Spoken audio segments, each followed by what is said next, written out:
Hello, everybody, and welcome. This is the Apostate Prophet. How's everybody doing? Hope everybody's having a fantastic little day. David, what's up, man? How you doing? Sharing the link, man. We're live.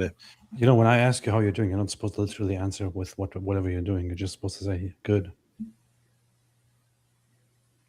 I was just sharing the link. All right. You were just live for 2 hours, weren't you? Yeah. What fantasy land do you live in? 3 hours, try. 3 hours? I'm pretty sure it was just 2 hours, but whatever. 3 hours. So David was just live for 2 hours. Now he's joining me to review a few things. I was just traveling to take care of some personal business. And now I'm back. So I'm like kind of sick of this whole traveling here and traveling there to get to handle this and handle that. No more traveling. It's been non-stop over the last half year or so. We're done traveling. We don't need to travel anymore. Talk to people right here online. There's no need for any actual human interactions in any circumstances anymore, guys. That's true. That's true. That's true. Hey, did you hear that? Everybody's citing me. They say Andrew Tate and Tristan Tate have been arrested. Reports AP. Yep. Everyone, it's crazy, man. People go to you for all news now. I see it everywhere. AP reports. I was like, gosh. Breaking. Andrew Tate. Rapists and sex traffickers Andrew Tate and Tristan Tate have been arrested in Miami. We hear, which is very, very interesting news. So I want to look at that first. You know what's interesting about that? What? You had all this stuff going on in Romania, all this stuff going on in the UK. They come back here for a quick visit, find out Miami don't play. Seems like they don't play down in Florida, man. Seems like they don't play. Florida. No, I don't even know the situation. They may be released after posting bond or something like this 5 minutes later. But I'm pretty sure that Florida said before that that if they come, they will be arrested or something like that. Well, I have to say he definitely should have been arrested for wearing that shirt. It is pretty gay, man. The stuff that he puts on his body is pretty gay. It is extremely gay. It looks like it came from the Blue Oyster Club from Police Academy.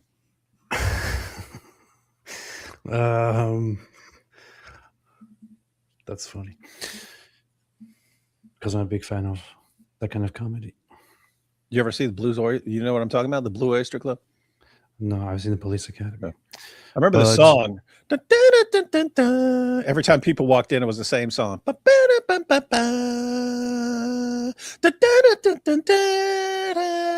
Yeah.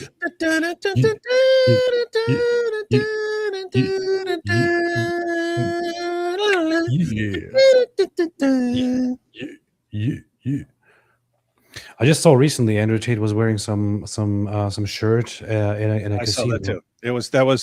That was like 10 times gayer than this one. Wait, I gotta find it now. Andrew Tate casino. Let's see. Gotta find that and put it on the screen just to see how gay it is. That was like, I got it here. This is even posted on their account on the real world account. Look at this, man. Look at that. It's see-through, polka dotted see-through. What the hell is this? What is even happening here? That the house has is they go second. You go first, which means that a lot of people go over, you bust. Who dresses like this? What in the world is this? What in the world is going on here? Look at this. The comments are kind of funny though. Gay. So anyway, how's everybody else doing? What's up, everybody? I missed being in touch with everyone. How is everybody doing? Is that the why are you gay, dude? Yeah. People generally just post this here in response to seeing something that looks very gay. But it was a funny clip because he goes, "Why are you gay?" The guy goes, "Who's gay?" He goes, "You are gay. You are gay." You are a transgender. But anyway, so they have just been arrested. According to Apostate Prophet News, social media influencers Andrew and Tristan Tate arrested in Miami, U.S. Marshal Service tells Apostate Prophet. Andrew Tate Wright and his brother Tristan arrive an event. Okay, I have to work on my reporting here.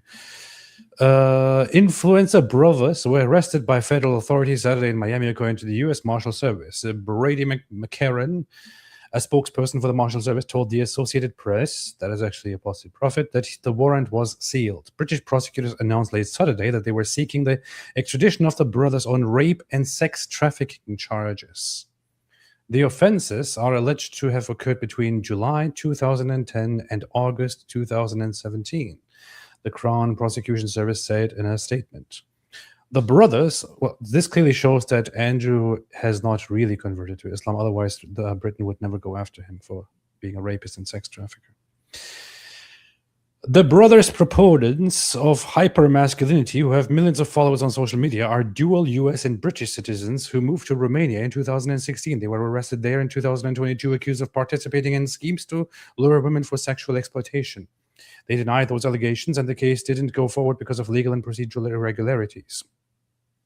I'm pretty sure they're still pending. The former professional kickboxers have amassed a following of fans, particularly young men and boys, by professing a lifestyle of luxury and unapologetic misogyny. The pending charges in the United Kingdom accused the brothers of abusing women between 2010 and 2015 in an area north of London where they grew up. Their lawyers had said they denied the allegations. They can deny it as much as they want.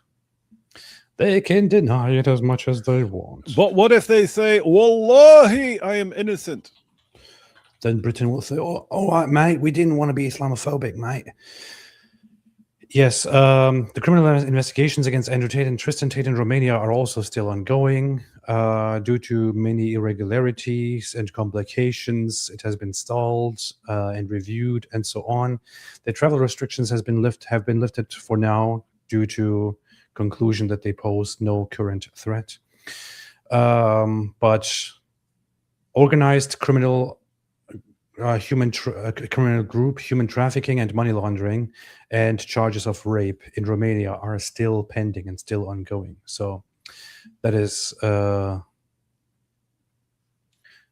still ongoing. That hasn't been halted or anything like that. So Randy Bales gifted one Apostate Prophet membership. Thank you. Thoughts on Aisha's acting in TV series Euphoria? Aisha's acting? What?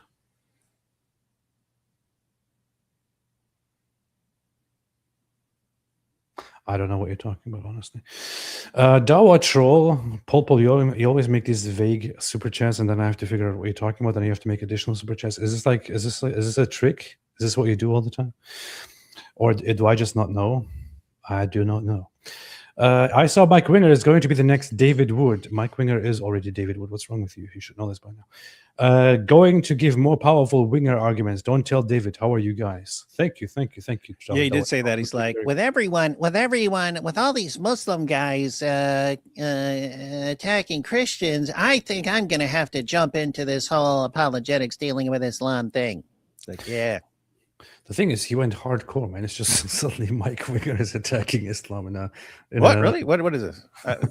People mentioned it. People mentioned it that he was running his mouth over there.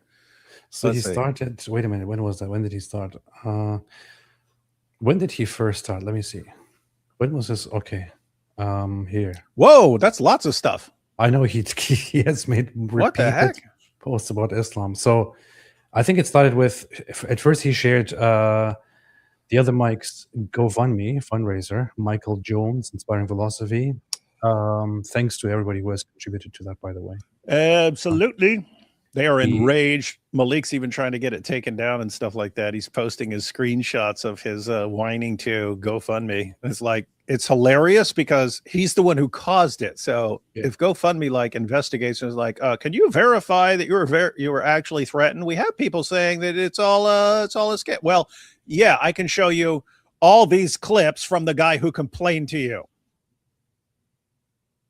threatening my wife, me, everyone. That's true. So he shared this at first, and then he said, he said the following: due to recent increases in Muslim threats against Christians online, I have made a decision. I'm going to help expose Islam more. 32,000 likes. Are you kid for him? Yeah. And for what? What do people? Oh, yay! Mike Winger's really going to expose Islam. Heidely ho, everyone. Here's my new video about Islam. The Wingalings are attacking Islam. The Wingalings! The will destroy Wingalings! Islam will never Wingalings. recover from the Wingalings! Wingal. Where's my Wingalings shirt, man? I gotta find my Wingalings shirt. Wingalings. Wingalings. Muhammad had sex with a 9-year-old girl. Muhammad saw his adopted son's wife. Where'd you hear that, Mike Winger? So he made them get divorced so he could add her to his harem of women. And after people complained that he can't marry his son's ex-wife, he outlawed adoption as a rule in Islam to justify this. He said God said so. Where'd you get that information, Mike Winger? Muhammad didn't like people asking him questions after dinner, so he got a revelation that God told him to tell everyone they can't ask him questions after the dinner. It's in the Quran now. Where'd you get that verse? Where'd you get that? Where'd you learn about that, Mike Winger? Oh, could it be my video from years ago? My favorite Quran verse? Muhammad seems to have been so confused about what Christians believe that he thought the Trinity was Father, Son, and Mary. He clearly got this from me because I talked about this quite frequently, so he clearly copied me here. But it's okay, Mike. You can do that. It's okay. Google the Islamic dilemma. And so I shall. Islamic dilemma. Google the Islamic dilemma, he posted. The Quran says the sun... Hey, I just Googled the Islamic dilemma, and this AI overview pops up. And it says, the Islamic dilemma is a logical argument often used in Christian apologetics to challenge the foundational claims of Islam. It centers on the Quran's relationship with the Bible, the Torah, and the Gospel, and presents a twofold trap regarding the reliability of those previous scriptures. The dilemma is structured as follows, and it gives a basic rundown. And then it says, perspectives and responses.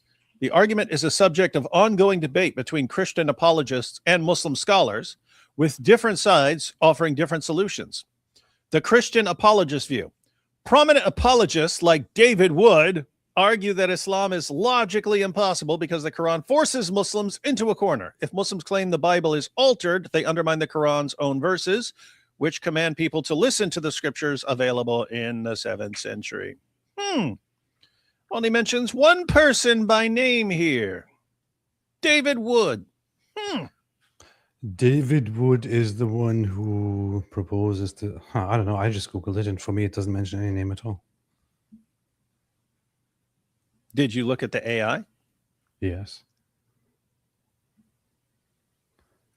Show what your screen says. I'm pretty creeped out if these guys give different things to the exact same prompt. I'm not showing it. Okay. Yeah, because you made that up. The Quran says that the sun sets in a pool of mud on earth somewhere. It says that Alexander the Great traveled west until he found that spot. It also says people live there at the pool of mud where the sun sets and which Alexander the Great visited once. Fact check me. This seems like all stuff I posted about back in the day. Leave Islam and turn to Christ. Go from darkness to light. Let your zeal for God be true zeal for the true God and his Son who died for our sins and rose again. East. This totally sex, slavery. Hey, look, you liked all these comments, man. Yeah. You know this dude's my mortal enemy, and you're sitting there liking all his comments. Dude, I'm the biggest Mike Winger fan there is. Sex slavery has been standard Islamic practice for the majority of Islamic history. It didn't just happen alongside Islam as a cultural reality. It happened directly due to the teachings of Islam, its doctrine. Sex slavery is doctrine in Islam. That's right. That's right. Speak the truth. The truth, Mike Winger. We haven't heard this kind of truth forever, man. This is the first time that I see some white guy with glasses that looks like a nerd going after Islam so hardcore. I wish somebody else did that, but nobody else does this. Nobody else does this, unfortunately. Oh, except David. The Quran limits Muslim men to only 4 wives, but Muhammad had special permission from God to have as many wives as he wanted. It's because God told Muhammad to write that down. That's why. Don't blame Muhammad. He's just following orders. Nice. Andrew Tate thought Islam was attractive because they were willing to kill people for stuff like making cartoons about Muhammad. That's right. That's right. How old was the youngest female Muhammad married? Poll: 16, 12, 9, or 6. Now, some incorrectly put 9 there. It is actually Just because 6. they've heard the number 9 so frequently mentioned. To be fair, I wouldn't exactly completely rule out 9 as a response, because it's kind of, there is some ambiguity where you can say by the European concepts, it is like it is 6 is Yeah. where is the betrothal or whatever you want to call it. 9 is where the consummation actually happens. But in the terms of Arabia, it was simply that it was marriage at 6 and consummation at 9. That's what it is. Muhammad taught his followers to drink camel urine. Fact. To cure medical conditions. Many Muslims today still do it. It's supposed to cure diseases, but it's not only debasing and disgusting, it can give you some very serious problems. But Muhammad said so you can buy some today. Gosh. He's being very, very mean to Muslims in Islam, man. Dang. Then he retweeted, inspiring philosophy. We had an ex-Muslim profess Christ on our stream today. Glory to God. Pray for Kev. Nice. Then he continues. He continues today. Islam's practice of marrying first cousins regularly has actually lowered the IQ of whole nations to a significant degree. Muslim majority nations have much lower IQ than Christian majority nations, like 20 points lower. 20 points. 20. Well, how do we know that it's because of all the first cousin marriage and not because these countries read Mike Winger's tweets a bunch? Well, we know this because Daniel Kikachu, foremost Muslim apologist, confirmed this very thing here with the help of Andrew Wilson. Here we go. Where we go. One of the names Muslims have for their God is the best of deceivers. Well, it's true that Satan is the father of lies.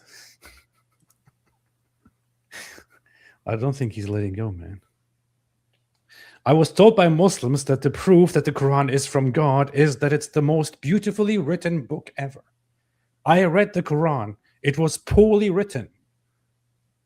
Everybody says the same thing. I will say the same thing. I have said it over and over and over and over and over and over and over and over and over again. I read the Quran many, many times when I was a Muslim. I read it after I left Islam. It is, and I'm not just saying this because I absolutely dislike Islam, and I think it is a bunch of darkness and filth. It is actually a horrible book. It is It's really, really bad. It's really bad. Which is why not even Muslims want to read it. Yep. And I can say that the Quran is the worst book I've ever read. And I've read some crap books over the years. It is by far, I mean, just completely, just like, it's not organized at all. It jumps from topic to topic. It's a bunch of incoherent gibberish and so on.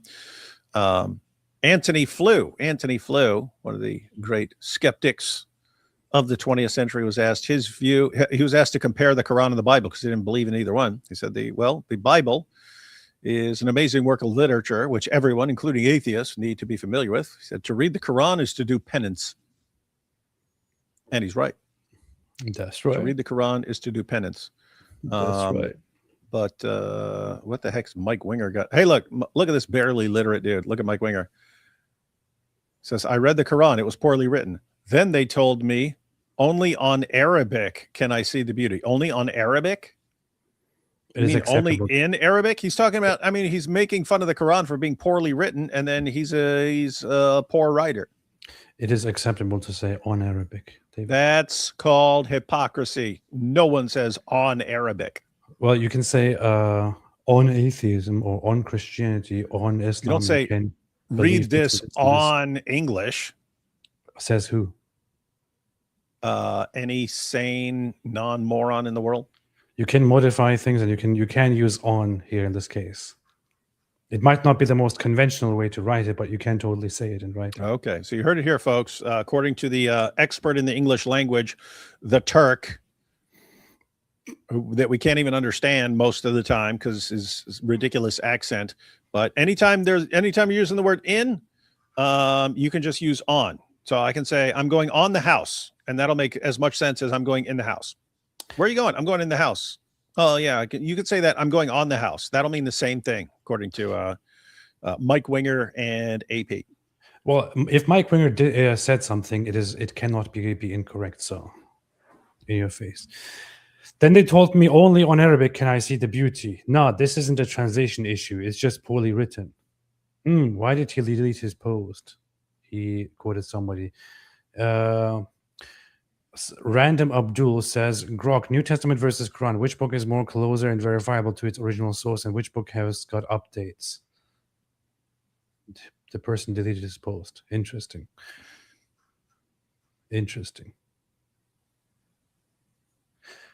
Here we have, wait a minute. He said goodbye in February 2025, but then he was back again. Yes, he was back. Anyway, I find it very, very nice that Mike Winger is going after Islam, because, to be honest, if Mike Winger started critiquing Islam, he would be, first off, there is no such person who attacks Islam as effectively as Mike Winger would do it, especially not some tall white guy with glasses. Secondly, I think everybody needs Mike Winger, and I think if Mike Winger started actively criticizing Islam, it would be the number one thing to do. I mean, think of it. When you ask somebody, hey, is there a Christian apologist who effectively critiques Islam, who critiques many of Islam's aspects, people generally cannot think of anyone, right? Mike Winger needs to fill that gap. He needs to come in. He needs to be the first Christian apologist who actually effectively criticizes Islam. So I hope he does that. I'm looking forward to it. Anything else you want to say about this, David?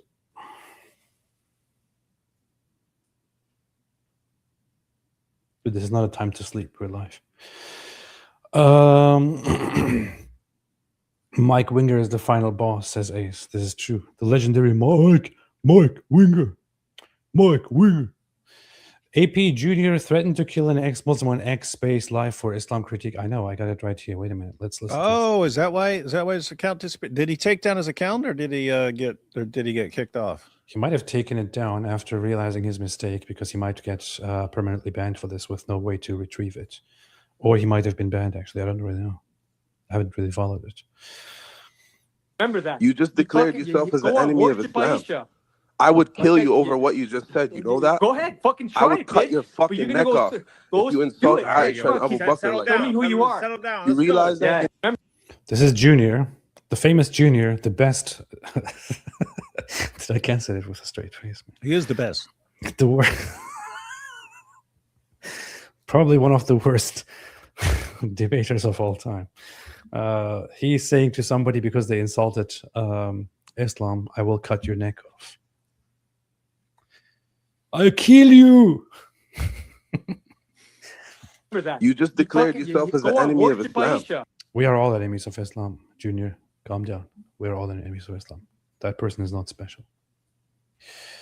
Arrested in Miami? Okay, all right. We'll see what happens next with this arrest in Miami. Anything else, David?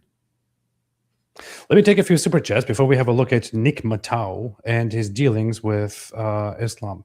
Nick Matau is a very effective debater who has recently emerged, and also it's kind of unclear what he is.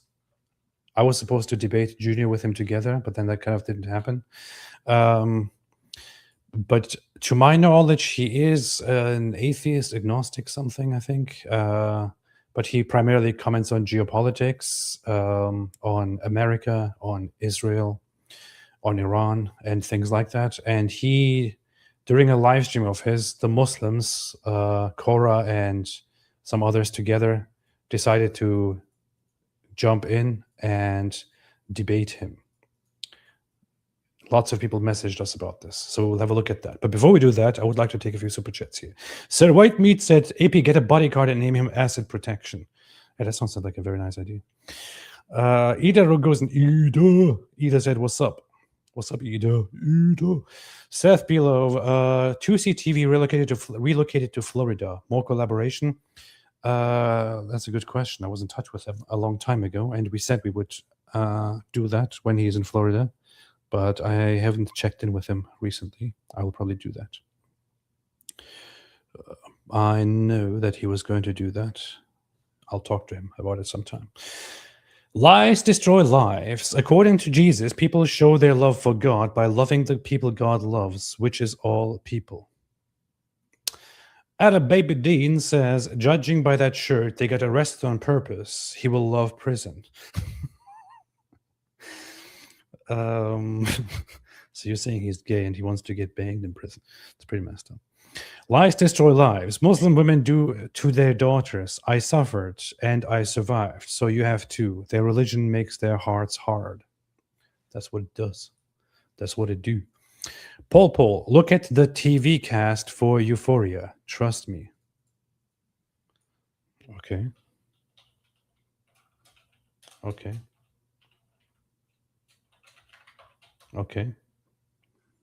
Are you referring to the American version or are you referring to the Israeli version? Since you're messaging me from Israel, I don't really know. Which one are you talking about? You have to elaborate more. I can't spend my time doing this during the live stream, Paul. Mary Mac, you are muted, David. I just searched for Euphoria. Is this why Sydney Sweeney's famous? Because she's in it. Yes, it is. Primarily, I see no one named Aisha. I'm clicking on see more. I still see. So Zendaya, I think that's a Spider-Man chick. Sydney Sweeney, Hunter Schafer. David sounds like a boomer. Alexa, something. Where's go? Lexi, Nate. No, Aisha, man. Aisha. Television. There's someone called Ashtray. No, that's different. Mary Mac says, tell Lucian his video made me smile. Miss Mary Mac, all dressed in black. Oh, yeah, you should play it real quick. I haven't seen it. David, tell Lucian his video made me smile. I buried my son 8 weeks ago, but don't tell him that. Thank you and Mary for raising such a lovely son. Thank you and Marie for raising such a lovely son. Okay, sorry. No, I read it correctly. That message was for you, David, but you have no heart, so. Chad Lennox says, Wingerlings unite, fall into a V-shaped formation in order to drastically reduce drag. Islam will be sorry now. Indeed. This is what the world needs, man. The world needs Mike Winger going after Islam. That is what everybody needs. Most people just don't know it. Catholics More says, release the Wingerlings. Songs of Relief. Good job, Mike Winger. Why did no one ever talk about it before? Exactly. Mike Winger is the first Christian apologist to actually target Islam, and I'm very happy about it. Jack Ray, Mike Winger. So then I started blasting.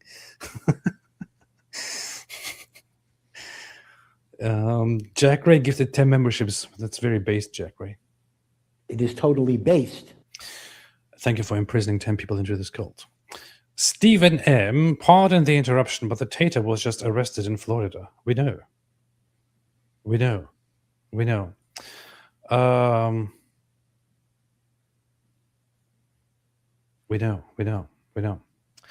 By the way, also,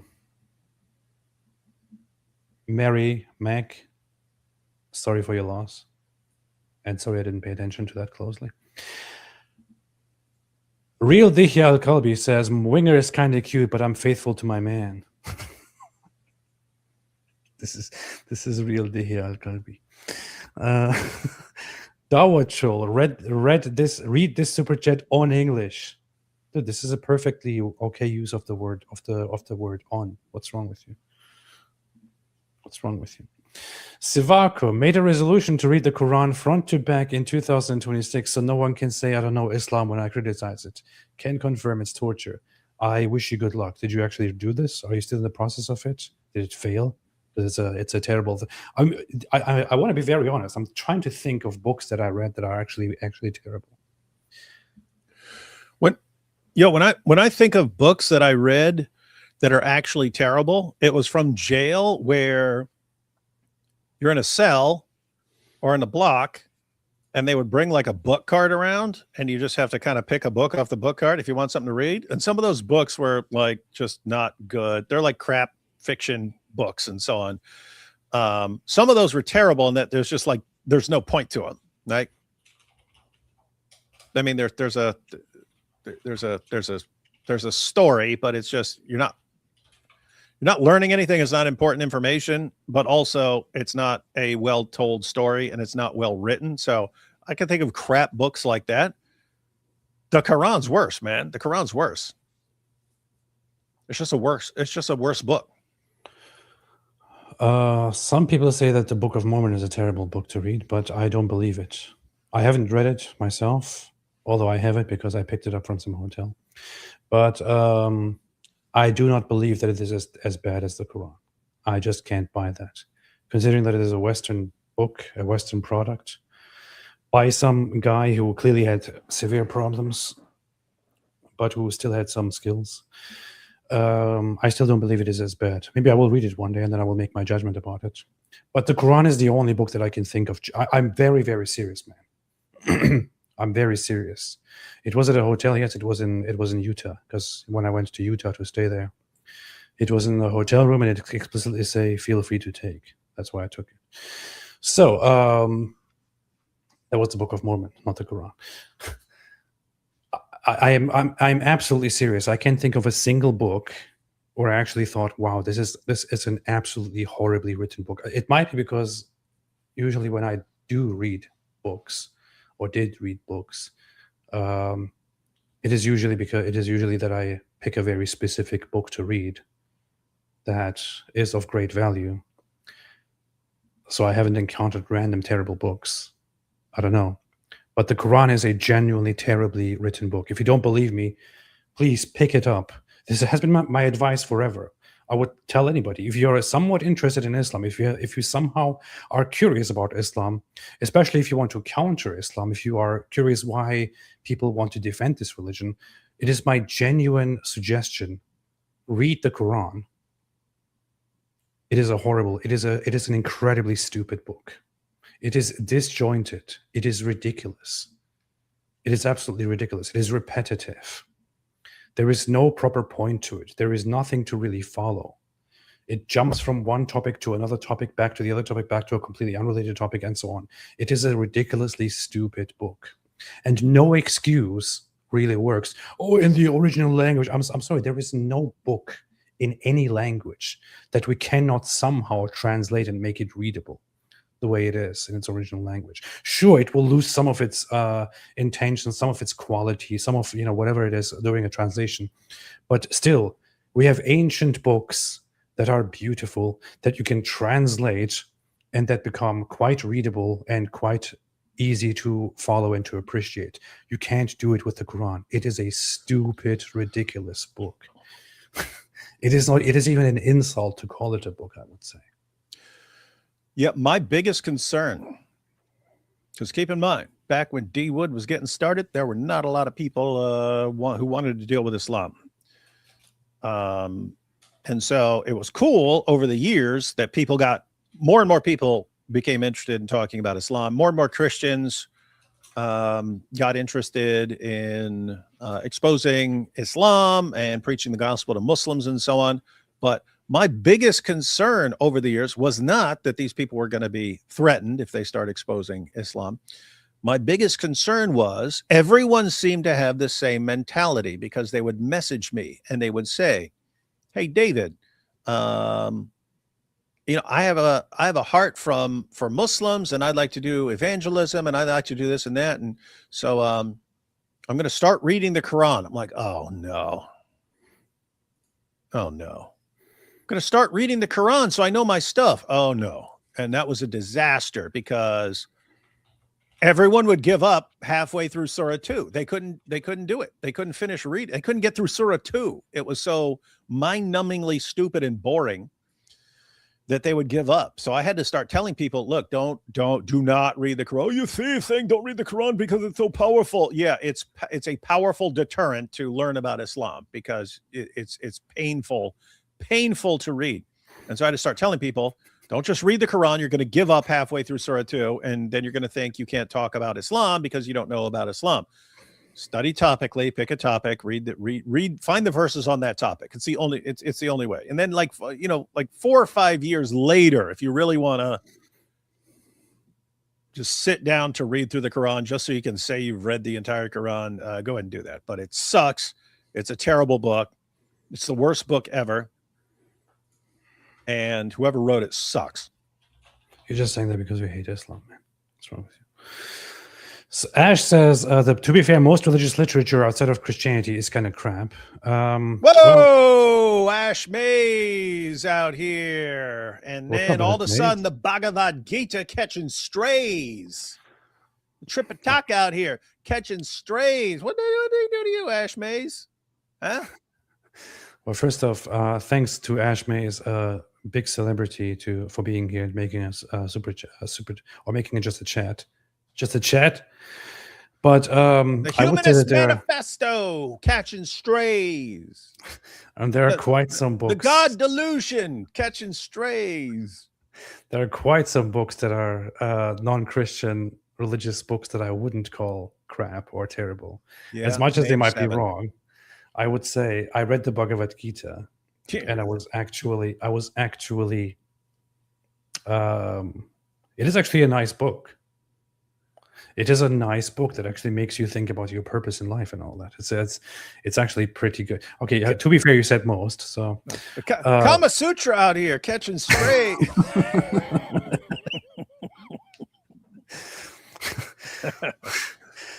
The funny thing is that the Kama Sutra isn't actually mostly about sex, about all the sexual stuff.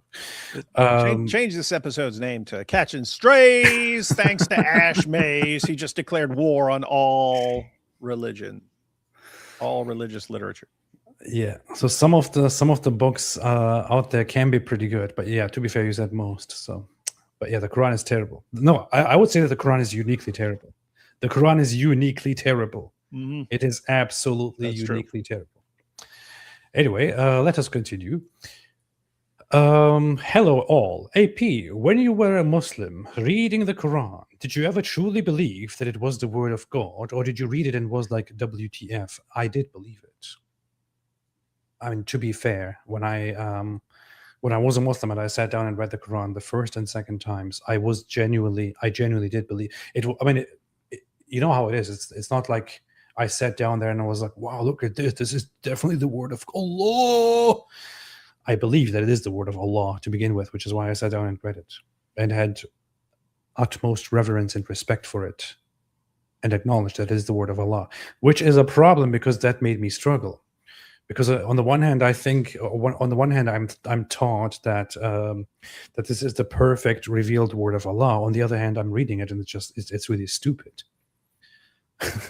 But I also really wanted to read it, so I'm trying to suppress the judgment that it is a really stupid book, and trying to get through it. So I then ask questions and have my doubts about it, but I still want to get through it. And after the first time reading it, I still maintain that it is the word of Allah.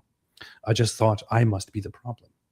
The problem must be me. It can't be this book. This book is the word of Allah. I must be the problem. That's what I thought, which is why I wanted to read it a second time. And then it just got worse because I read books before. I read Twilight before. Yes, I admit it. I'm not ashamed. I read Twilight before that. I enjoyed Twilight. I read Twilight because I was curious, okay? Stop judging me. I read Twilight because I was curious. It was actually a good book. It was entertaining. And yes, I even at some point thought I really need to go to sleep, but I can't because this is so engaging. So, okay, one more page. Okay, one more page, and I fell asleep reading Twilight. This actually happened to me, and I'm unashamed to admit it. Judge me, do whatever you want. And then I read the Quran. The Quran was the opposite of that. Stephen M says, sorry, old news. We can still laugh at the tater. It's not old news, it's good news. Baby Dean says MW and DW should do a Proclaimers parody song called "I Would Rip 5,000 Korans." What do you think about that? Kind of doesn't fit with the meter. Miles, Korans. Well, then you have to make it work. You have to make it work. Gay. You are gay. AP I say secretly- ayahs. That fits better. I AP would secretly a rip 13-year-old girl. 5,000 ayahs. It's a teenage girl romance novel. Okay, yes, I know. Twilight is a teenage girl romance novel. But I read it.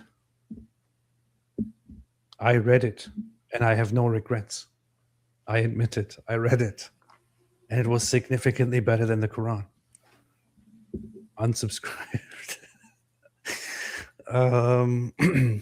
Motor Gear Solid says Mike Winger is speedrunning Islam to a death threat to prove his point that it's violent. To be honest, you don't have to do much about it. You can just say Islam bad, and you will get death threats in your DM box. Unity's strength, science, technology, and logical reasoning has brought humanity 1,000 times further in only 200 years than any religion ever is several thousand years. Atheist nations have the highest IQ in the world. David, what do you say about this great rebuttal of religion?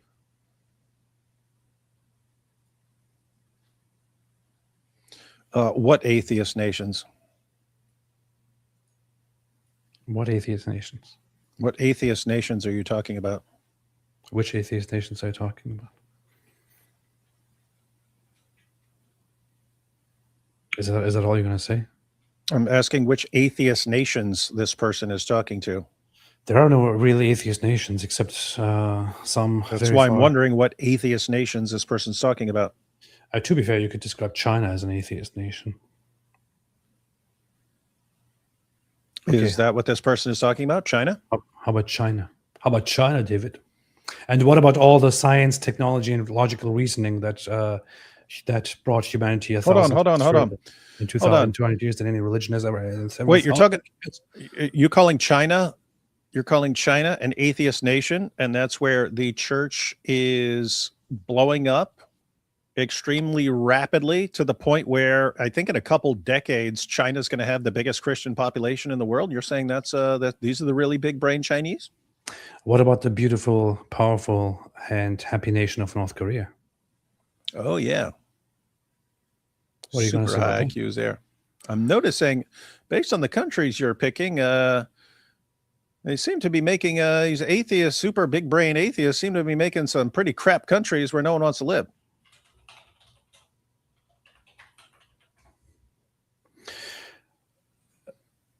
This is kind of funny. So some people bring examples like Sweden. Sweden, according to surveys, only 15 to 20% of the population strictly self-identifies as atheist. While broadly 45% or higher go by different things like non-believer, agnostic, religiously unaffiliated, but other things. Approximately 52% of Swedish adults have no official religious affiliation. Despite this high proportion of atheists, about 51 to 67% of the population remains registered members of the Church of Sweden. Apart from that, you're talking about IQ. So it's a huge genetic component. Yeah, you had a lot of people becoming atheists in recent decades and so on. Guess what? Where'd they get those high IQs? Dude, you missed the most important point here. No, I didn't. The science part is the hilarious part. I know. Hey, unity is strength. All of the pioneers of the scientific revolution were Christians of one variety or another. They were either Catholics or they were Protestants, or you had a couple of heretics in there. Every last one of them believed in God and the Bible. And you can say, well, it had to happen somewhere. No, you actually had. Anyone in the world could have started the scientific revolution if you had some basic instruments and stuff, which people did. It wasn't random. They explained why. They started the scientific revolution. They concluded, based on their theology, that the universe is created by a rational agent. They compared the creator to various things, a cosmic architect, things like that. But anyway, the universe is mathematical. Why? Because it's made by this cosmic architect, right? So the universe is rational and intelligible, meaning it can be understood by a rational agent as well.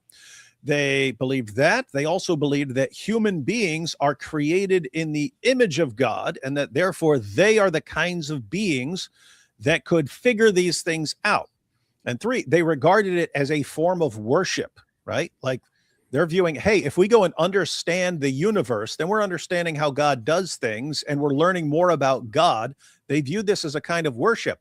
And so they had this is like the original scientific hypothesis. It's the mother of all scientific hypotheses. It's the scientific hypothesis from which all other scientific hypotheses derive. They concluded, this was their hypothesis, that if this universe is created by this rational agent, and if we are created in the image of this rational agent, then when we go out there, we're going to be able to figure this out. We're going to be able to figure out the laws and stuff because we're made for this sort of thing. And that led to the scientific revolution. Now think, if you didn't have the scientific revolution right there, if you didn't have these Christians there and you just had a bunch of atheists, why would they have concluded that the universe is rational, that there are laws, that there are neat little equations underlying everything? Why would you conclude that?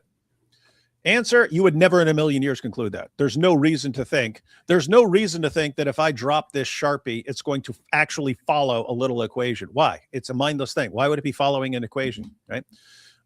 So you would have never thought that. In other words, you wouldn't have thought that these little equations are out there to be discovered, and therefore you wouldn't have taken the time to go out there and discover them. But two, even if you thought the universe is rational and intelligible, why would you think that you're the sort of thing that can actually figure these things out? Oh, because we're smart. Well, according to your worldview, you're basically an advanced ape. Would you trust what an ape concludes? Yeah, would you? Right. So in other words, science would have never gotten off the ground from atheists. Atheism is parasitic, right? It takes what other people have accomplished before them, and then it goes in there and says, it latches on there it latches on there like a lamprey clinging to the side of a shark, and the shark's swimming through the water, and the lamprey's going, "Look how fast I'm swimming." Yeah, because you're clinging to a shark. That's what atheism is. It clings to other things, and then somehow the lamprey gets fatter and fatter and fatter, and then it takes credit for everything and says, "The shark does nothing. The shark is worthless and meaningless. The only thing that matters is the great lamprey." And it's totally stupid. And if you want, anyway, point is, if you want to claim, we're so smart, at least know your role. Then I'll think you're smart. Beast.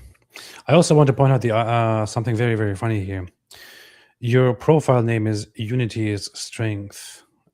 And David just explained to you that all, if not all, the vast majority of the scientific revolution were Christians. What does that tell you about Christianity? It is the unity. They were united in one thing. In fact, their reasoning was generally that they wanted to advance science to better understand God. You see, by your reasoning here, science, technology, and logic reasoning has brought humanity 1,000 times further. However, those people that you credit were united in their pursuit of science for their belief in God. Surely you must now, in combination with your username, conclude that they were pursuing something that was strong and good, Christianity. This is not some reasoning that I would use. I'm just kind of trying to reason with your reasoning here. Dear Unity is Strength. Maybe you should take your own advice here and say, you know what? Maybe Christianity is actually a very, very nice thing. Because those guys had a point, right? AP is Team Edward.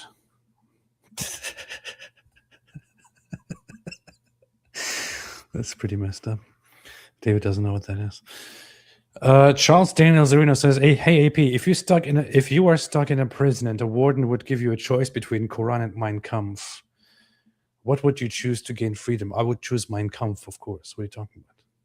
How is this even a question? Mein Kampf immediately. Give me Mein Kampf. UK wants a Muslim tater arrested. Historic. I know it's pretty messed up.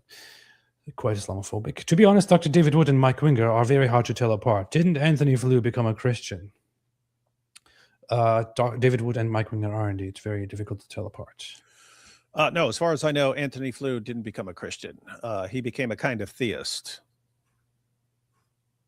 So he believed in a designer.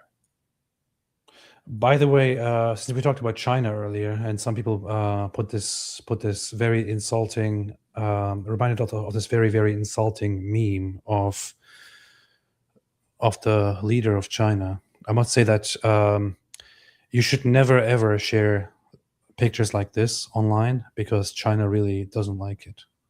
China is really offended by it. You should never put this guy and Winnie the Pooh together. China really does not like this. They will come after you. Just so you know, if you don't like China's politics and policies and geopolitics, you should never, ever put this guy and Winnie the Pooh together. It might be very, very offensive to China. Just so everybody knows. Kyle the Kilt says it was to get a Quran for study and reference. If I was to get a Quran for study and reference, I can't read. Would Sahih International be the best translation to get? I'd go with the study Quran. The gay one? The modernist one? The study Quran? That is literally called the study Quran? That has modern and reformist interpretations in it? So they're pretty darn good, and they have commentaries. You said for study and reference. That has good notes where they will give you the main interpretations of the main Muslim commentators over the centuries. I see. Well, I would. So Sahih International is very good because it is accessible and it's online and it's widespread there, and it generally has easy to understand language. I wouldn't say it is the most. It is also quite accurate. I wouldn't say it's the most accurate. I also wouldn't say it's the easiest to read. That said, it represents the Quran in a way that is more faithful to how terribly it is actually written. So it could be a good choice. But what's his name? M.A.S. Abdul Halim. If you want... Dude, if you just seriously complained about the study Quran as far as revisionist, modernist interpretations, like Halim's translation, so that's the Oxford, that is actually possibly the easiest to read. Yeah. But he screws with some stuff. But yeah, I'll say this. If you want to actually read a Quran and get through it, I'd probably go with Halim's. And so, guys, if you just type in Oxford Quran into Amazon and stuff, the Halim comes up.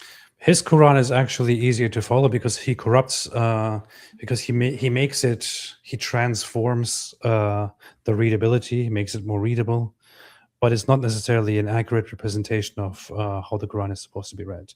But if you just want to go through it, just want to make it a readable, a good experience to go through it all, I would suggest Halim. That said, Sahih International is more accurate to the material. Pictol, which one would you say is the most accurate? Pictol is pretty good. People are usually surprised by how accurate Pictol is. Yeah. So, I mean, because it's like one of the older ones. That said, it does a little bit of a perversion, which I don't really appreciate when people do it. To be fair, David does it too, which is writing Quran verses in KJV English. Yeah, that's the problem with it. We should come up with a new Pictol version where it just takes out all the KJV English. Like, there's something about the whole KJV English when people even do it today when they pray or when they read the Bible that I can appreciate, because it's a reverent text and you use that language to read that reverent text or to pray. People do the same thing in the Catholic Church or in the Greek churches, for example, where they, instead of using contemporary language, they read or pray in the more ancient way that you pray or read. I don't think you need to do that with the Quran. You're giving it respect for no reason and comparing it somehow to the Bible. I don't think it should be done. Read it exactly as it is written. It's trash. Zach Kelpie. Zach from Maine first project here. Nick is a Noahide. I look forward to seeing you next week at DebateCon. I should give people an update on this. I will not, as it stands right now, I will not be at DebateCon. I know I said that I will be there. Isn't it, when you say you're going to be somewhere, isn't it like a coin flip basically on whether you're actually going to be there? So why do you have to? I'm just saying, because, hey, AP, can't wait to see you. Oh yeah, I decided not to go. What, matter of fact, wasn't it like that? Were you going to the UK for the conference just like, what, 2 months ago? And you're like, yes, I'll be there. And everyone's like, yeah, AP's going to be there. And then you're just, I'm not going. Well, to be fair, I had I had a good excuse there because I had just been to the UK and just came back, but then I was supposed to go back again within one or 2 weeks, and that was very difficult for me to do in the middle of moving and stuff as well. With this conference is we were supposed to do a thing where I'm just there to meet and greet with people, Boring.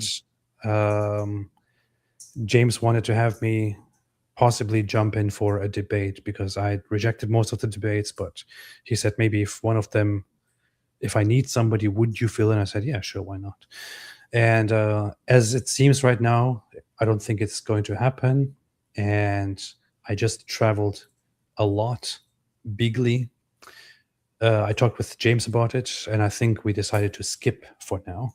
So I don't think I'm going to be at DebateCon this time, but I will be at the next one. Eli said, love you both. Hey, Eli. What's up, Eli? Always wonderful to see you here. And thank you so much for the super chat. Very generous, very beautiful. Eli is one of the funnest people that I've interacted with. Eli's pretty cool. He's pretty cool. Blue Moon says, out of topic question, can you explain what is going on with all the Catholic plus Islam versus Protestant and Jews posts? Comment we see lately. Father Calvin, since when priests call for wars? I honestly do not think that Calvin, the weasel, would side with Islam. He is, however, obsessed with Jews nowadays. But there are some who make excuses for Islam, few, and who obsessively attack Jews while distracting from Islam. I think that those who think it is our biggest issue right now to tackle Judaism and Israel and not in any way talk about Islam, honestly, I think those who in general today think our biggest issue is Judaism and Israel, in my opinion, even if they do not know it, are simply serving Islam.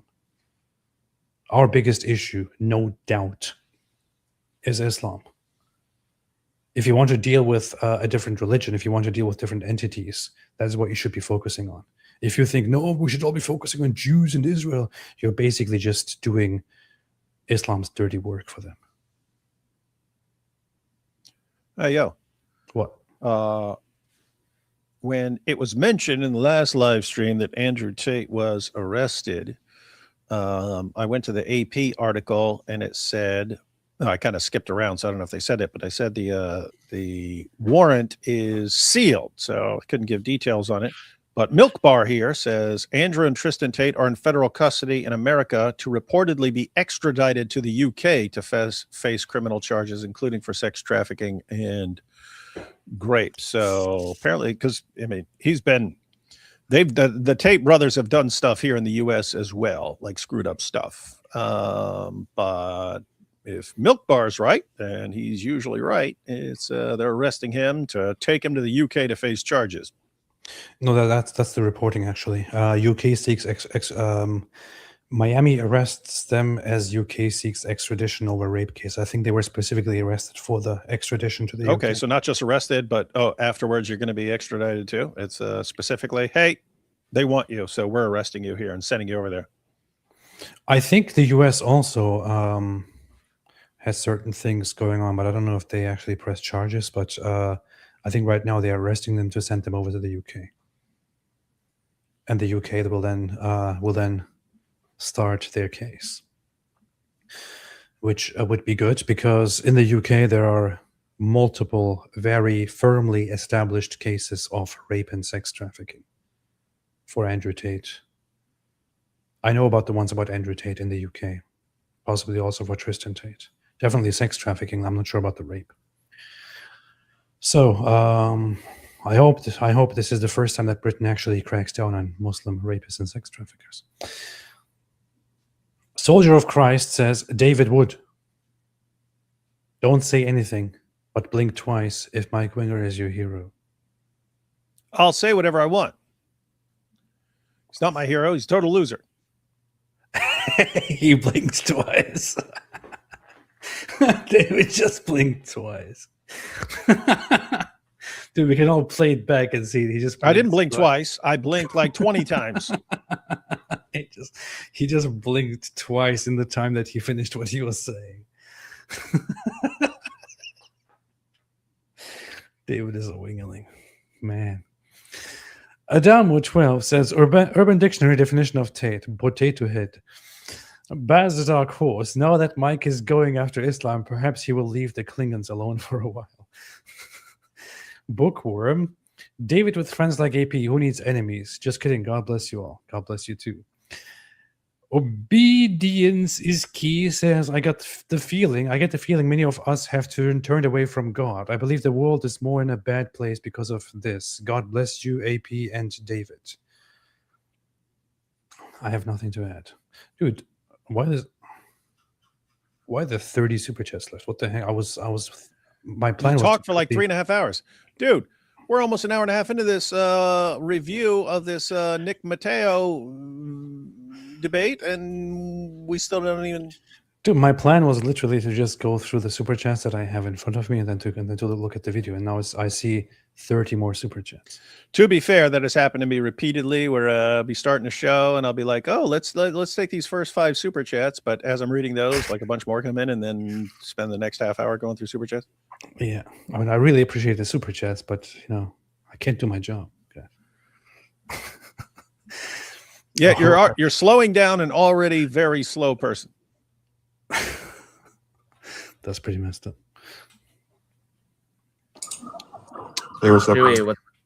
Okay, so this is Nick Matau. He was talking to several people.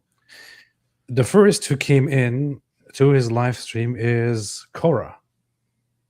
I don't know. Maybe I'll put Korra the Explorer. She didn't even use her voice changer. All right, well, have a good night. Okay, have a good one. Bye-bye. Korra, go ahead. Yo, what's up, man? So I have an issue with your first prompt. You said 2 big How old are you? problems for the world. I'm 20. Okay, go ahead. All right, so the prompt is, Why does she talk like this, man? Yo, man, what's up?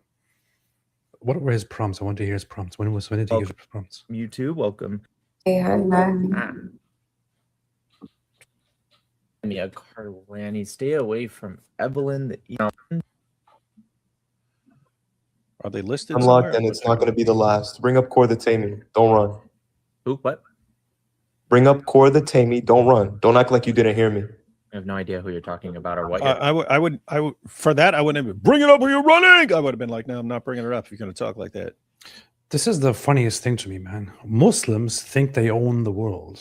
Mm-hmm. Muslims think they own everything. Muslims think they are in charge wherever they go. Oh, bring this person up. Bring it up right. Don't act like you didn't hear me. Don't act like you didn't hear me. Yeah, I would have a quick answer to this, which is, all right, piss off. I'm not bringing her on. Yeah, seriously. Goodbye. Do this or you're scared and you're running. What I hear is, here's a stupid, childish manipulation tactic that really works for our little community when we're talking to each other, and we're dumb enough and we think low enough of you that we think that this stupid low-level manipulation tactic will actually make you do what we want. I'd be like, no. Super entitled. You're about to know. Bring her up. Look at the requests. There's no one. There's Shui and Juhadia. Yeah, The world would be way better. Okay, I don't know what his prompts are, but I'll just go to when Korra comes up and see what's What was the original one called? I can't even tell which one it is because it doesn't say. chat or something. Okay, yeah. All right, well, have a good night. Okay, have a good one. Bye-bye. Korra, go ahead. Yo, what's up, man? So I have an issue with your first prompt. You said 2 big How old are you? problems for the world. I'm 20. Okay, go ahead. All right, so the prompt Why does Nick sound like Destiny? I just noticed. I'm noticing. is 2 big problems for the world, leftism and Islam. Mm-hmm. How is this? So now I interrupted the prompt. You said 2 big How old are you? problems for the world. I'm 20. Okay, go ahead. All right, so the prompt is 2 big problems for the world, leftism and Islam. Mm-hmm. How is Islam as a religion a problem? I'm against things that are anti. All right, so the prompt is two big problems for the world, leftism and Islam. How is Islam as a religion a problem? Okay, the prompt is two big problems for the world, leftism and Islam. I'm against things that are anti-Western ideology, and I find Islam to be, for the most part, anti-Western ideology. Okay, and what's the argument for Western ideologies being superior in any way, shape, and or form? It's my opinion. It's not. I'm not asking you to think that way. I'm saying I'm against things, and I want things to be more Western. I'm not saying that you have to think that way. Yeah, well, I'm asking you, what's the proof for that objectively being better? Unless you're advocating for something that is objectively worse. I didn't say anything about objectiveness. I'm saying that I prefer it. That's what I said. You're not listening. Yeah, well, I didn't object to that. What I'm saying is, are you advocating for something that is better or worse objectively? I'm saying that I prefer it. I'm not going to change my answer just because you continue to ask. It doesn't matter what you ask. My answer is this is what I... This is the funny thing. I live in the West. I love the West. I love Western values. I want to continue living in Western values. Western values are fantastic. They're good. Islam is against Western values. Therefore, Islam is a problem. Okay, but how can you prove that Western values are objectively better? Who cares? Who cares, man? What's if weird is Islam is against our values, then it is bad. That's it. Get rid of it. I don't want it. I don't want something to assert that it is better than my values and then try to change them. If you think it's good, go and live in Muslim countries. And what's crazy is, despite their protests, Muslims agree. Korra agrees. Why? How do we? Yeah. Because she can move to Afghanistan right now if she wanted to. She's not. She's not. She doesn't want to. She doesn't want to go anywhere near a place governed by Islam. No, but it's because they're being bombed by the West. That's why they're so bad. So she actually agrees with Nick. Nick's just way more self-aware and honest with himself. Yeah. I asked you a question. You can't interrupt me. You're not going to interrupt me. Okay, relax, calm down. Right. That's how you regulate. I find it to be. That's what I prefer in society. I do not prefer Islamism. I do not prefer what's taught in Islam. I do not prefer that ideology coming here into the West or America. Is what you prefer better or worse for society? What? It's a straightforward question. Is what you prefer better or worse for society? What kind of question is that? I'm asking you. That's an insane question. It's not a good faith question. Western ideologies. It is good faith. It's a simple question. Is what you prefer better or worse? You're asking me that you're implying that I'm possibly saying that we should have something that's worse? I think Islam is worse for society. I think Islam is worse. I think Islam is worse for society. I didn't ask you that. I asked you. I understand what you did, and like all Muslims. This is the funny thing. This whole entitlement. I didn't ask you that. I didn't ask you. You have to answer my question. I didn't ask you that. It's always we have to be in charge, and my goodness. She wants to make the whole discussion about, well, prove that your Western values are better. So he's clearly saying this is not my argument. Yeah. And it's like, this is like a microcosm of what he's talking about. Islam comes in and says, you have to do this way. And we're like, we don't want to do it that way. No, you have to do it this way. Korra comes on here. This is how this conversation is going to. No, it's not even. You know it's going to get. This is how we're going to do it. I want to do it my way. Well, then prove it. Your way is better. Prove your way is better. Come on, prove it. I don't want to. I just want to live my way. Well, prove it. What if it's not the best? And this goes back to the foundations of Islam. This illiterate 7th century Arabian caravan robber thinks that he gets to tell the entire world what to do, and then he imprints that stupidity onto the entire community. And then they're like that. Hey, you have to do things this way. But that's like Exhibit A and why we don't want you in control of anything. I can give you a very, very short case for why Western civilization is better for society than Muslim civilization or Islamic civilization. Western civilizations are doing significantly better, have the highest human standards, highest quality of life in the world, highest education in the world, highest reported self-reported happiness in the world. whereas have the highest advancement in the world, whereas Muslim societies are garbage.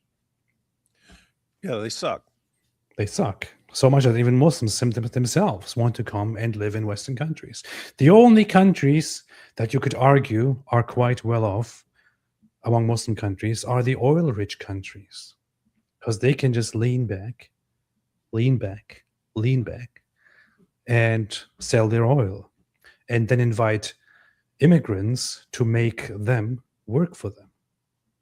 Other than that, if you don't have other factors, just by the values of the society itself, what Muslim societies suck. They are garbage. They are trash, which is why Muslims want to come and live in the West, and then make the excuse that they can't live in Muslim countries because Muslim countries are being oppressed by the West.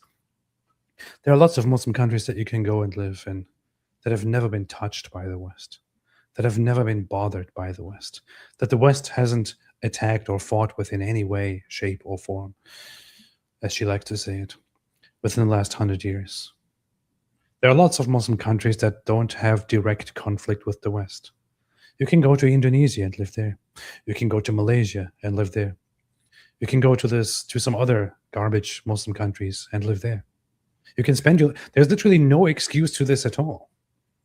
And if your idea is, no, I can't live in Muslim countries because the West is oppressing and bombing Muslim countries, I can't do that. And then you actually want to come and live in the West, you freaking hypocrite. Go and stand with your Muslim brothers and sisters. Go live there. And like all Muslims, you guys try to deflect from the subject. I think there are problems. One second, you have to. Okay, you keep interrupting, then this conversation is not going to be going anywhere, right? I think you're interrupting because you're scared to go forward with the conversation. So let's try to calm down. Okay, don't just try to get kicked because you're scared to have the conversation. I find Islam to be. You keep interrupting though. That's not the definition of somebody who's calm. I need my question answered. Doesn't matter what you need. I don't give a shit what you need, right? I'm telling you. Okay, you're still okay. Listen, people, I don't care what you think. I'm trying to tell you. You have to relax. You're trying to get kicked because you're scared to go forward with the conversation. This is what every Muslim does when they don't have answers for something. I'm telling you what I determine to be worse. Muslims, like every single time I argue with a Muslim, they try to deflect, right? I know what you're going to do. I'm going to say, obviously, this is why it's a bad faith question, that of course I find it to be better than Islam. No shit. Why would anyone in the world advocate for something against something else, but they find that second thing to be better? Why would I do that? Of course you know the answer to that. It's a bad faith question. Is that fair? That no one in the world, hold on, stop. No, but I'm asking, is that fair? Is there anyone in the world who would say, I advocate for A over B, but I find B to be better? That's stupid, okay? So instead of answering a bad faith, ridiculous question, which I know where you're going with. That was actually quite an interestingly impressive explanation of why that is a stupid question. Dude's smart, man. I'm surprised. You're surprised he's smart? Yeah. That this is what you're going to do. I will say yes to that. And then you'll say, well, what about this, this, and that? No, I do not find Western ideology or any ideology to be perfect. So of course you can point out things that are bad about fill in the blank, regardless of what ideology you're talking. I know I'm joking. I know Nick is a very smart guy. I know he's a very good debater. I know he's a very smart guy. I've been following him. I have been following him, and I think he's fantastic. Then why are you attacking him and saying that you're shocked that any intelligent thing came out of his mouth? Well, I don't know. He looks like he could be Turkish, and that's why I thought he's stupid. That is true. He could pass for Turkish. Yeah. Talking about. So instead, the reason I wrote the top prompt, which is what you came up here to talk about, right? The top prompt isn't, I find everything else to be more perfect or even perfect at all. I'm saying I find this to be worse. So you either have an argument on why Islam is not worse, or you're an adult, you're more than welcome to go along your way. But that is my prompt.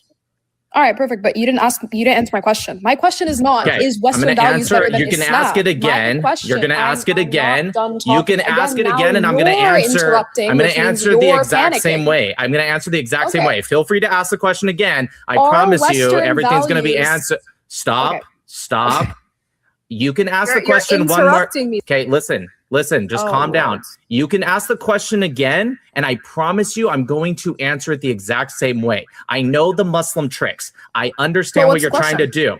I'm saying that the reason Islam is one of the two big problems for the world is because I find it to be worse. Even if you can start to tell me what you find problematic about Western ideology, that is called a deflection. That's what Muslims are doing all the time with this question. They either deflect to Christianity, they deflect to Judaism, they deflect to what they find problematic about Western ideology. It doesn't matter what I think.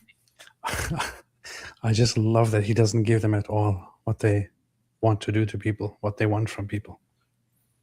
About Judaism, Christianity, or Western ideology. I find this one to be a problem.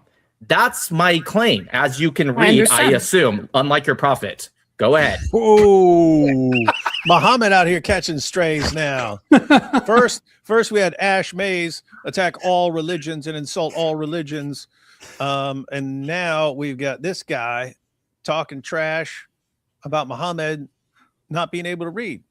I hope he doesn't now start. I hope she doesn't now start crying about you insulted my Christianity or Western ideology. I find this one to be a problem. That's my claim. As you can read, I assume, unlike your prophet. Go ahead. Okay, beautiful. So I'm okay. Beautiful. Beautiful. Okay, beautiful. Korra thinks insulting Muhammad is beautiful.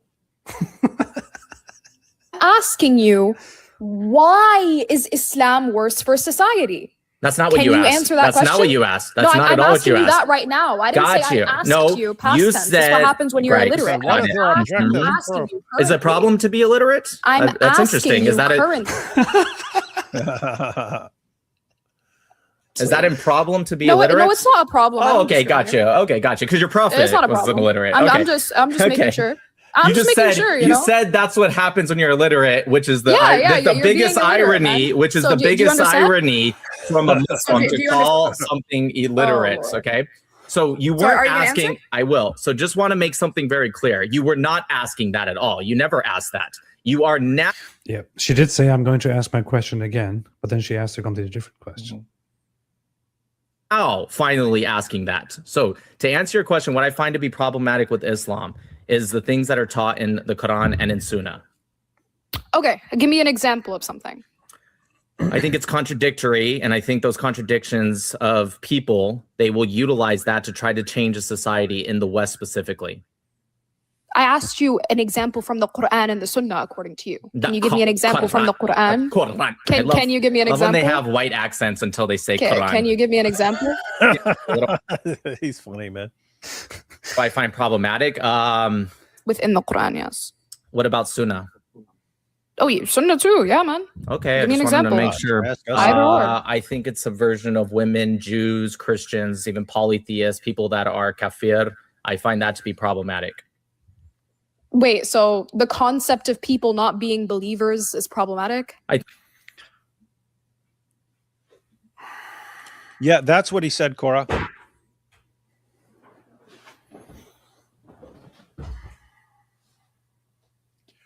It's exactly what he said.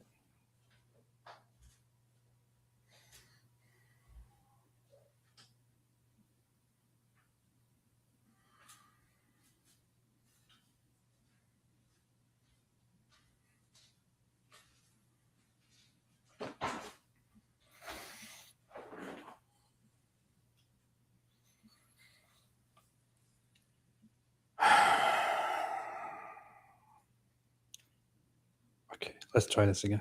Christians, even polytheists, people that are kafir, I find that to be problematic.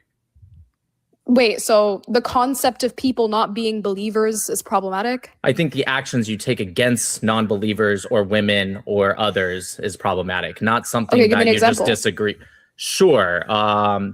Ibn Abbas, right, and Ibn Kathir both agree in their tafsir. Ibn Abbas, one of the companions of the Prophet, when it talks about killing the polytheists. A lot of Muslims will say, oh, no, that was just at a specific time. But Ibn Abbas and Ibn Kathir specifically say in the tafsir that actually it wasn't just for a specific time, and there was a 4-month period put onto the polytheists, specifically to remove all treaties and peace with them.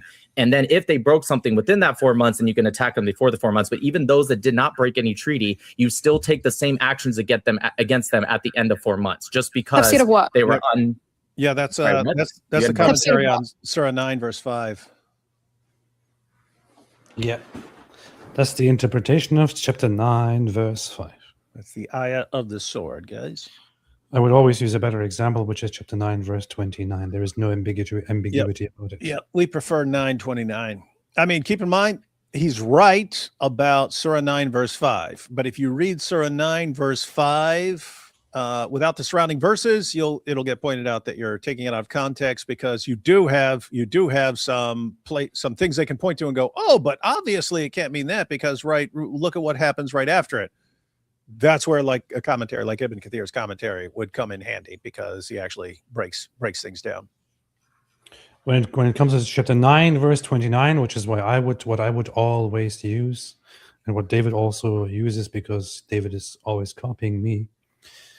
It's chapter 9, verse 29. We see the following: fight those who do not believe in Allah or in the last day, and who do not consider unlawful what Allah and His Messenger have made unlawful, and who do not adopt the religion of truth, that is Islam, from those who were given the scripture, that is the Jews and the Christians. Fight until they give the jizya willingly while they are humiliated. This is a blanket command to fight the Jews and the Christians and others who do not accept Islam. What are you asking me? I'm saying Ibn Kathir. You said Ibn Abbas and Ibn Kathir in their Kathir. tafsir. The tafsir of what? Ibn What chapter Kathir, and what verse? Yeah, I can get that for you. Yeah, All Surah. right, go grab it. That's the commentary on Surah 9 verses. It's the whole passage, 9, 1 through 8 or 9. I mean, you're making the claim, man. You bring I'm asking evidence. you, do you know it? I can get it. I have no problem with that, but I'm asking you, Yeah, do you know and that? I told you to go get it. I understand, but you're not answering the question. Do you know? Hey, I don't know how she gets. If someone said, "I told you to go," I'd be like, "Get out of here." This is also a nasty thing to do. You It's tell like me. You tell me what to do. She knows exactly what verse we're talking about. Yeah, of course. The 9, verse 5. Hey, just get the evidence. Stop. Just get the evidence, bud. Okay, listen. I'm not going to be like some kind of slave that you guys still haven't today. I have it, but So go get it. okay. Yeah. So What you're supposed to say is, "I ain't your dimmy. Quit bossing me around. I'm not your dimmy. I am not, have never been, and never will be your dimmy. So speak respectfully, or go somewhere else." I don't even understand the reaction. Is she dumb or something? Bud. Okay, listen. I'm not going to be like some kind of slave that you guys still haven't today. I have it, but So go get it. I'm not going to be a slave, so go get it. okay, so stop acting condescending. I'm asking you, I have it right now, but before I'm asking you, do you know of this verse? Or Are you you trying going to to say, go get it? This is a deflection from you going and getting the reference. So go I grab it. already have it. I'm asking you, So go ahead and read it, man. I got you. I already explained what it said. So until you read it, I'm not going to answer any questions. Okay, listen. Just Hold calm on. the fuck Hold down. on. These Muslims, they think they're in charge wherever they go. And really, that's all that's required in their minds for them to have this victory. Yes, we actually told him what to do and made him do it. You see, Islam is very strong. I speak in the name of Allah, and I order you to go and get it and to do what I say, or else I will humiliate you. Oh, wait a minute. Why are you fighting back against me? This is Islamophobic. Hold on. Listen, if this is your idea of and the people, don't unmute. Okay, stay muted. Okay, Good doggy. Stay muted. okay, if you unmute one more time, I will kick you. It's Surah 9:5. Okay, it is Surah 9:5. It's Surah 9:5. Okay, or Surah 9 Ayah 5. But I'm asking you a question. If you're not willing to have a conversation, there's no way. Like, I find it funny that people are like, "Oh, she's cooking." Black Angel would have kicked her years ago. I know. I honestly would do that. I mean, I have no doubts, and I'm proud of that. We're proud of that. If Korra or some other one other of these dumb, especially the low tier debaters like Korra and Doc Clips and all the others came and were like, look, it is me. It is me. I am famous among the retarded people, and I want you to debate me. Stop running now. Ha. I tell you to do this. I would kick them immediately. I don't care. I don't care if they then clip this and like, look, he kicked me because he's scared. I really do not care. I really do not care. Go do that somewhere else. I think he's doing the right thing. She doesn't even know what verse I'm talking about, which, by the way, is a very, very pretty famous verse. So for a Muslim not to know this is kind of insane. But instead of having a conversation or maybe answering the question like, hey, do you know what I'm talking about? You're just doing this fake forced laugh. Amen. And I did know exactly what verse you were talking about. I knew exactly what verse you were talking about. I just wanted you to do your homework. So then why were you afraid? I've already done my homework. So now I want you. Okay, so pull up the reference where Ibn Kathir and Ibn Abbas say that you can just go like the point that's being made. It's in the tafsir. You said the tafsir of Ibn Abbas and Ibn Kathir. Yes. Well, no, I said what Ibn Abbas said in the tafsir of Ibn Kathir. That is true. Okay, so yes, the athar of Ibn Abbas in the tafsir of Ibn Kathir. Now I'm gonna ask you a simple question. Do you have a problem with self-defense? Self-defense? What does that have to do with what I said? What did I say to you? She thinks 9:5 is about self-defense. This is bad, man. Pull up that. You can pull up the commentary, man. Is it in the unabridged? Is it in the abridged version? I don't know. Pull up a site, man. alim.org or something like that. Go to alim.org. What? Ibn Abbas. Oh, go to Ibn Kathir, man.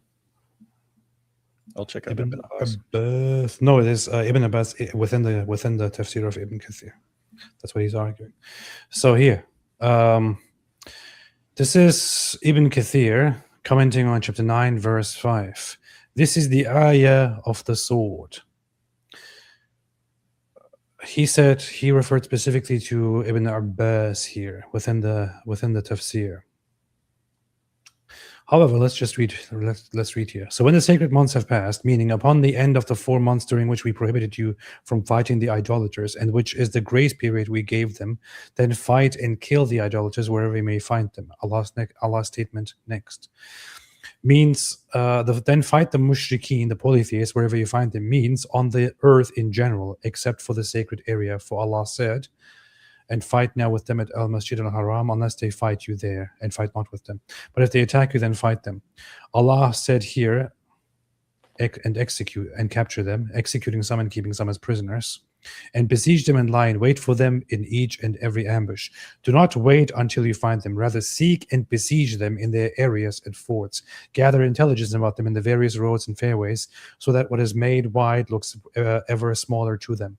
This way they will have no choice but to die or embrace Islam. To what? Die or embrace Islam. You either die or you embrace Islam. And then it continues with the verse right there, which is where it says it.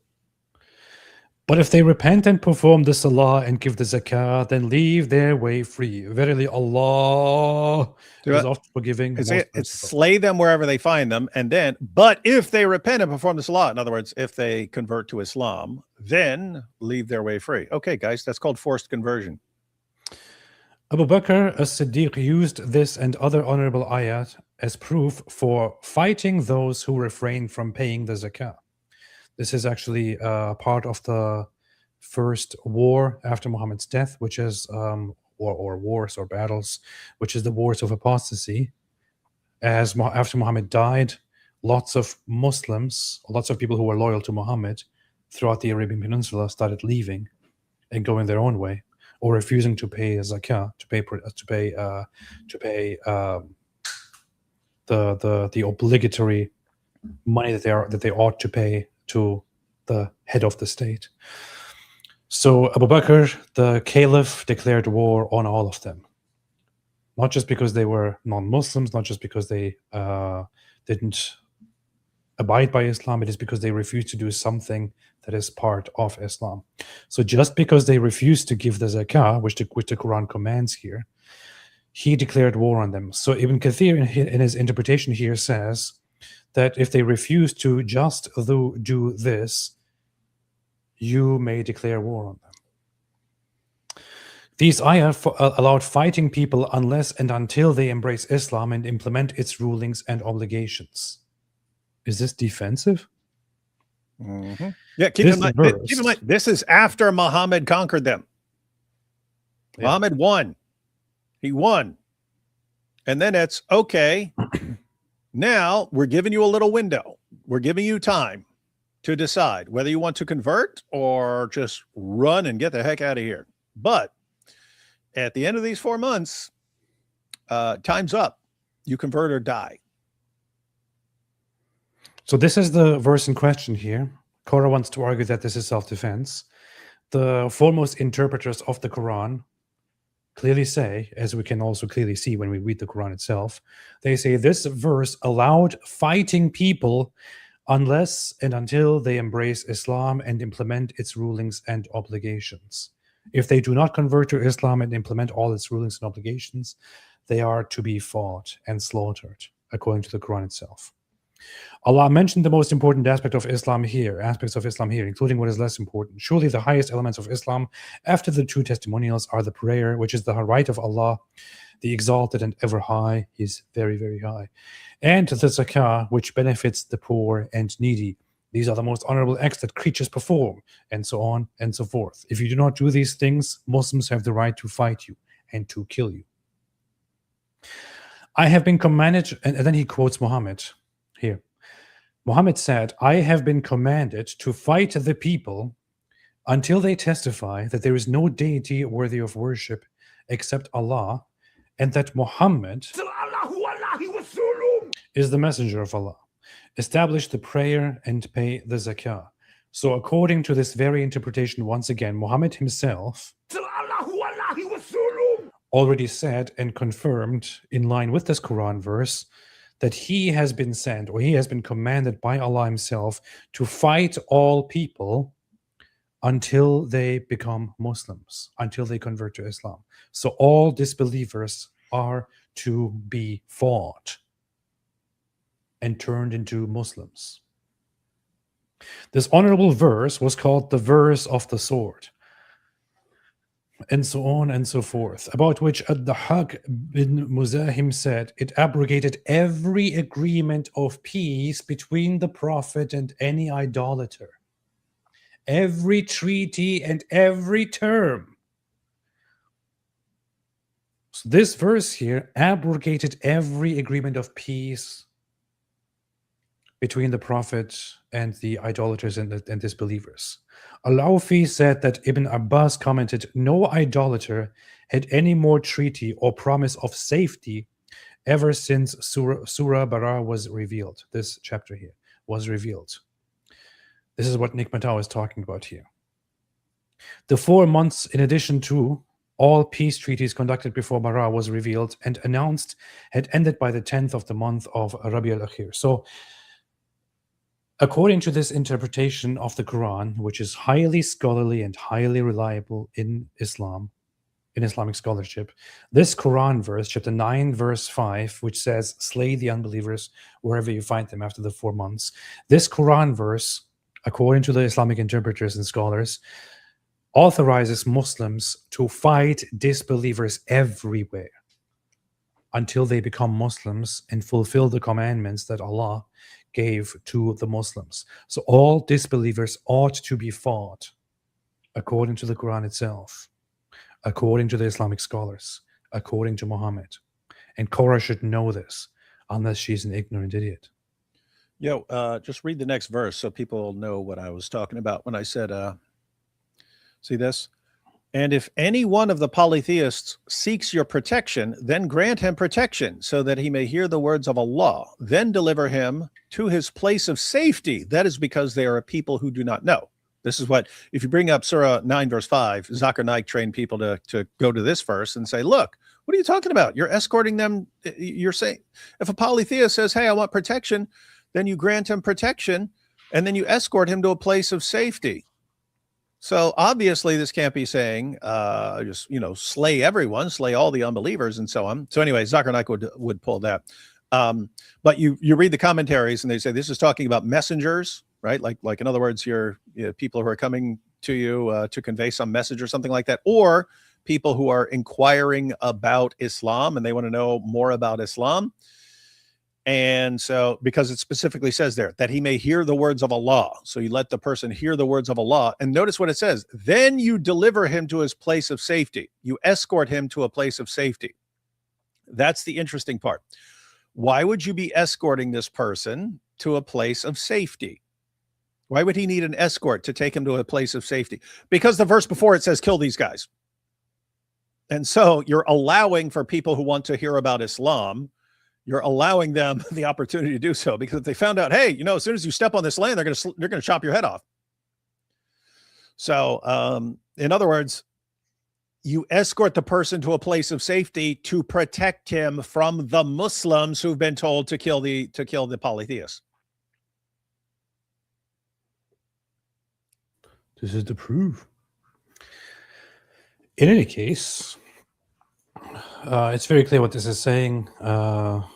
Kill and fight the disbelievers. What did I say to you? No, because this is the deflection. No, hold on. Stop. It's not a deflection. I need an answer to my question. Stop. I need an answer to my question, man. You cannot change the subject, okay? And you cannot deflect from the topic. The topic is 9-5. If you interrupt me one more time, okay, I'm going to kick you. I don't care if you want. If you want to have this conversation, you have to stop interrupting, okay? And if you want to have this conversation, you have to answer questions. Okay, I'm going to. You can come. You have to do this. You have to do this. She's so freaking annoying. He kicked me after perfect. Okay, perfect. After he didn't do what I said. He didn't even do what I told him to do. He didn't even do what I commanded him to do. Then he kicked me. Perfect.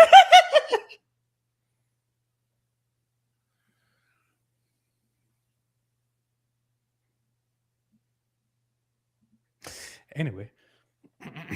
Back up, but I'm going to ask you a very simple question, all right? You either answer the question or you move on, okay? You don't have to be up here. But what you're not going to do is try to interrupt the entire time and then somehow think you're doing well. You're doing awful so far. You either believe that this verse is talking about self-defense, in which case you are not deflecting, and in which case you should tell me why you think instead of just consistently asking me, or you don't think that, which in case you are deflecting. But what you're doing is you're doing a version of whataboutism, and you are also deflecting. So if you want to come back up, I will give you one more shot, okay? But if you want to have an actual debate, you have to have an actual debate, okay? You cannot just start consistently asking, making no claim, interrupting, and doing an obviously fake laugh. Nobody believes that's a real laugh, okay? So do you believe this verse is talking about self-defense? Yes, 9-5 is talking about self-defense due to 9-13. Great. So do you believe in the 4-month time period that it is talking about? Wait, do you want to go to 9-13? The evidence that I cited was 9-13. In a little bit. Do you believe that... Wait, go to 9-13. I'm going to try one more time. I told you I'm going to give you one more shot. We don't need to do this. There's many people coming up here, okay? Do you believe in the 4-month period that I mentioned earlier when you were, I hope, listening? Absolutely, yes. Absolutely. Okay, so what happens to the end of that 4-month period if nobody breaks anything? Why are you not engaging with the substance I just brought you? I understand. 9-13 proves that it's self-defense. Okay, listen. Do you disagree? David. Absolute nonsense. Proves that it's self-defense. 9-13 says the following. Would you not fight against a people who broke their oaths and determined to expel the messenger, and they had begun the attack upon you the first time? Do you fear them? But Allah has more right that you should fear him if you are truly believers. Since Korra likes context so much, how about the context of the verse right before this? The context of the verse right before this is the following. And if they break their oaths after their treaty and defame your religion and combat the leaders of disbelief, for indeed there are no oaths to them. This is talking about criticizing and insulting the religion. They had taken an oath not to insult Islam anymore. And so you got to fight them now if they're breaking that oath. But to be fair, insulting Islam is kind of Islamophobic, and Muslims have the right to defend themselves by killing you. Can you argue against that? Mm-hmm. You can't? See? You see? It's too powerful. It's too powerful. I already brought this up before you did. This is you trying to deflect away. Wait, do you disagree that it's self-defense? It doesn't matter what. There's also another issue here, which is and they had begun the attack upon you the first time. Why would you not fight against the people who broke their oaths and determined to expel the messenger? Okay, in this case, it may be talking about people who broke their oaths to not hate you. Even if that was a valid context here, it would still not mean that the order to fight the disbelievers, wherever you find them, is only applicable to these guys. We already read in the tafsir of Ibn Kathir that this is a general, worldwide, global command to fight the disbelievers wherever you find them. We already read that this is global. Any commentary that it makes about these specific guys is entirely irrelevant to what the motive of that order is. And you engage with it doesn't can matter. You engage? It doesn't matter if I agree or disagree because I know the Muslim tricks. I can answer your questions. I have no problem doing it after you answer my stuff that I brought up first. So what you're doing is you're scared to answer this. So you're asking a question. Brought up the okay, 4-month period after I last chance. Seriously, this is the last chance. If you interrupt me again, this is the last chance because I'm going to assume it's you running away. Okay? So I brought up this 4 months way before you brought up anything. Did you ask a question that I am capable of answering? Of course I did. I can also deflect away from your points to ask a question and then be like, are you scared to answer? Are you scared to answer? Why aren't you answering? This is a Muslim trick. I already brought this up. If you want to run away from it, then just be a metaphorical man and just say you want to run away from it. Or you can stop deflecting and answer what I already brought up before you try to deflect. To be fair, Korra could be a man. We don't know. Could be a very effeminate, a very small man. We do not know this. Do you have any proof that she's actually a woman? We've heard her use a voice changer. Maybe that was her real voice. That's true. She's hiding under a veil. We don't know what is going on there. What happens to the polytheists at the end of this 4 months, even if they don't attack within that first 4 months? Okay, so the 4-month Okay, perfect. period is designated for the individuals in Surah At-Tawbah. At the end of the 4 months, then you are capable of fighting them. If they retaliate against you before the 4-month period, you are also capable of retaliating against them. So why have a 4-month period? Wait, hold on one moment. However, the 4-month period begins after a transgression against the Muslims, which means it's Why are you self-defense. screaming? I'm not screaming. I'm getting closer to my mic. So upon Do you the have a end of problem? the 4 months during which we prohibited you from fighting the idolaters, and which is the grace period we gave them, then fight and kill the idolaters wherever you may find them. Do you agree with that statement? Yeah, and do you want to read 9:13? Hold on. And the verses Do you before agree with and that after? statement? So the 4 months is in place after they have already supposedly attacked the Muslims. If during these 4 months they attack the Muslims, you may fight them and subjugate them. But after the 4 months, you may also attack and subjugate them. Powerful. Quran strong. And also, by the way, this ruling applies to any disbeliever out there, no matter if they have a past with you or not.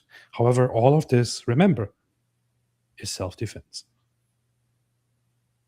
Beautiful. That thinks they can get away with insulting. Yeah, but there's the wait, wife hold on. in Yeah, the- and- but I was if you answering think the that question. insulting the wife is going to get you places in here, it's not. That's It's how gonna get you Muslims blocked act. immediately. That's how Muslims act. They insult women. Okay, So so keep going for that. So do you agree, right? So when the sacred months have passed, that it says upon the end of the 4 months during which we prohibited you from fighting the idolaters, of course, unless it's in self-defense, I agree with that.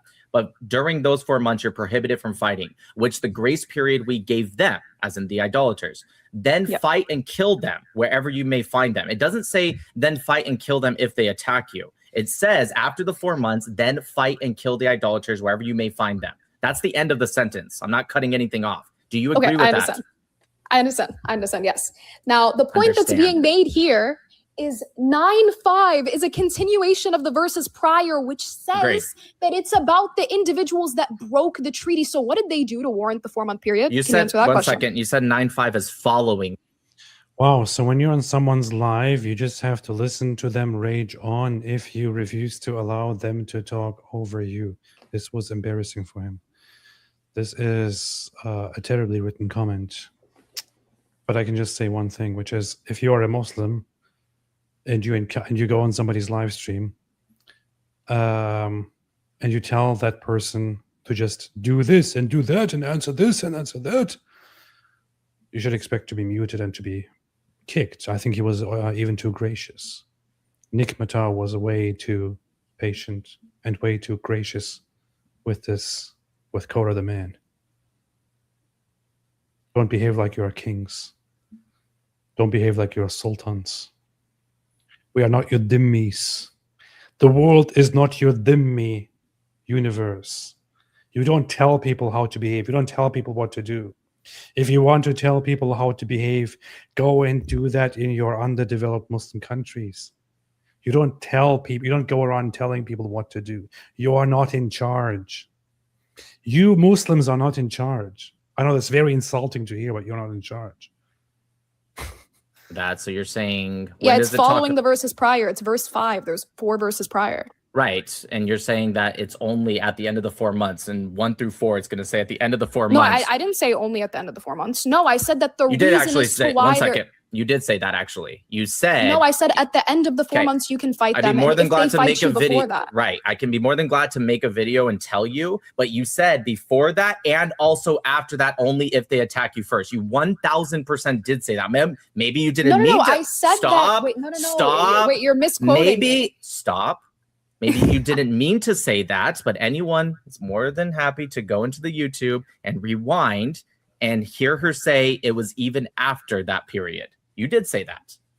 No, what I said is after, then you attack. If they attack prior, then you attack them in self-defense if they do so first. So if it's after, wait, hold on, stop. I'm not so done even talking. after 4 months, you're allowed to attack them regardless if they attack you or not.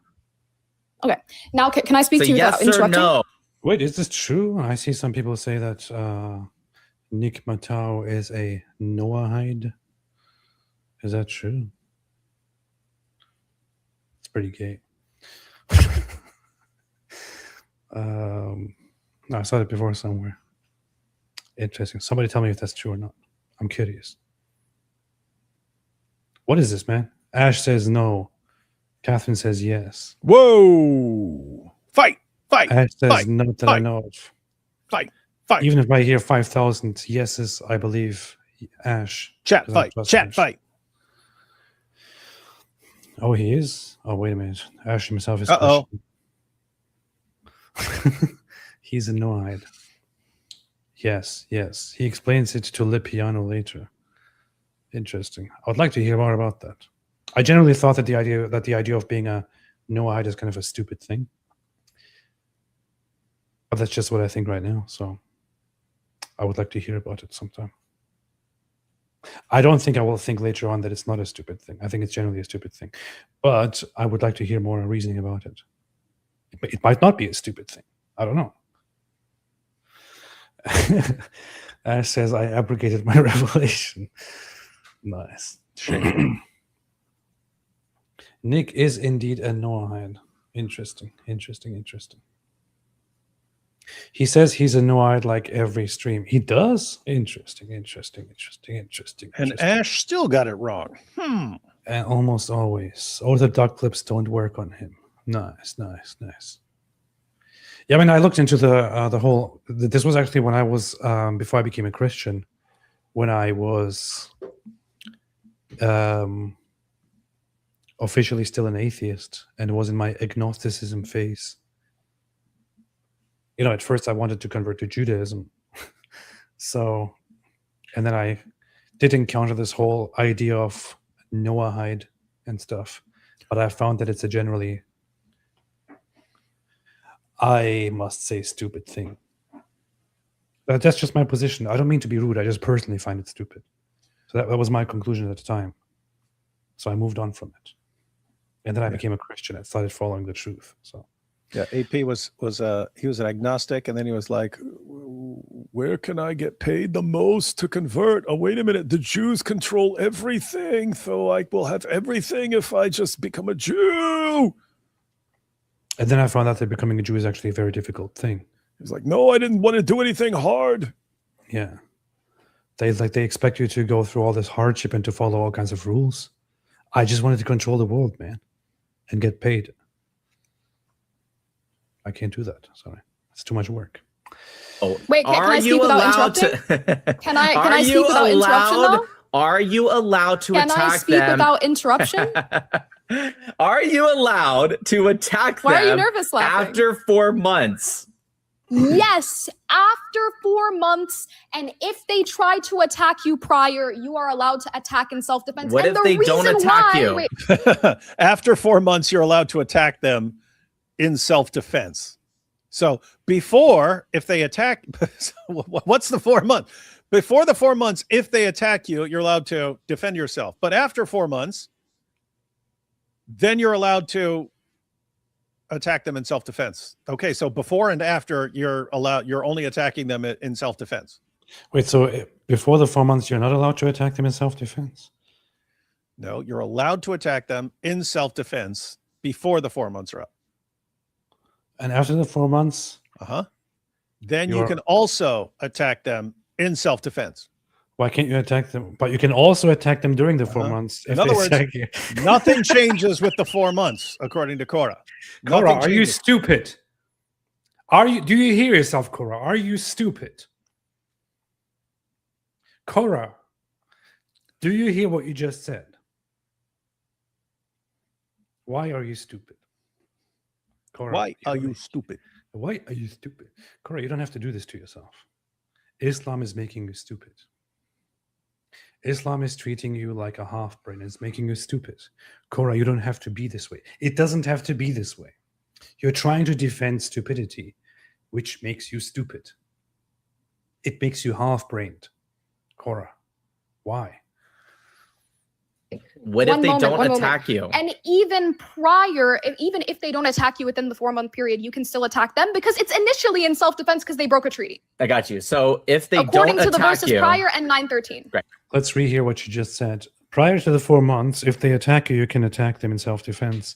During the 4 months, if they attack you, you can also attack them in self-defense.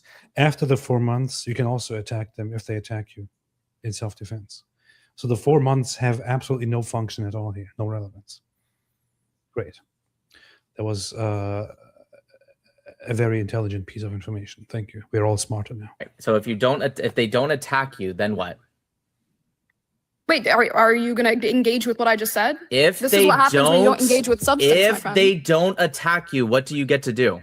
Wait, do you not hear what I just said? Goodness. This is what happens when you don't engage with substance. Do you? What happens if you don't?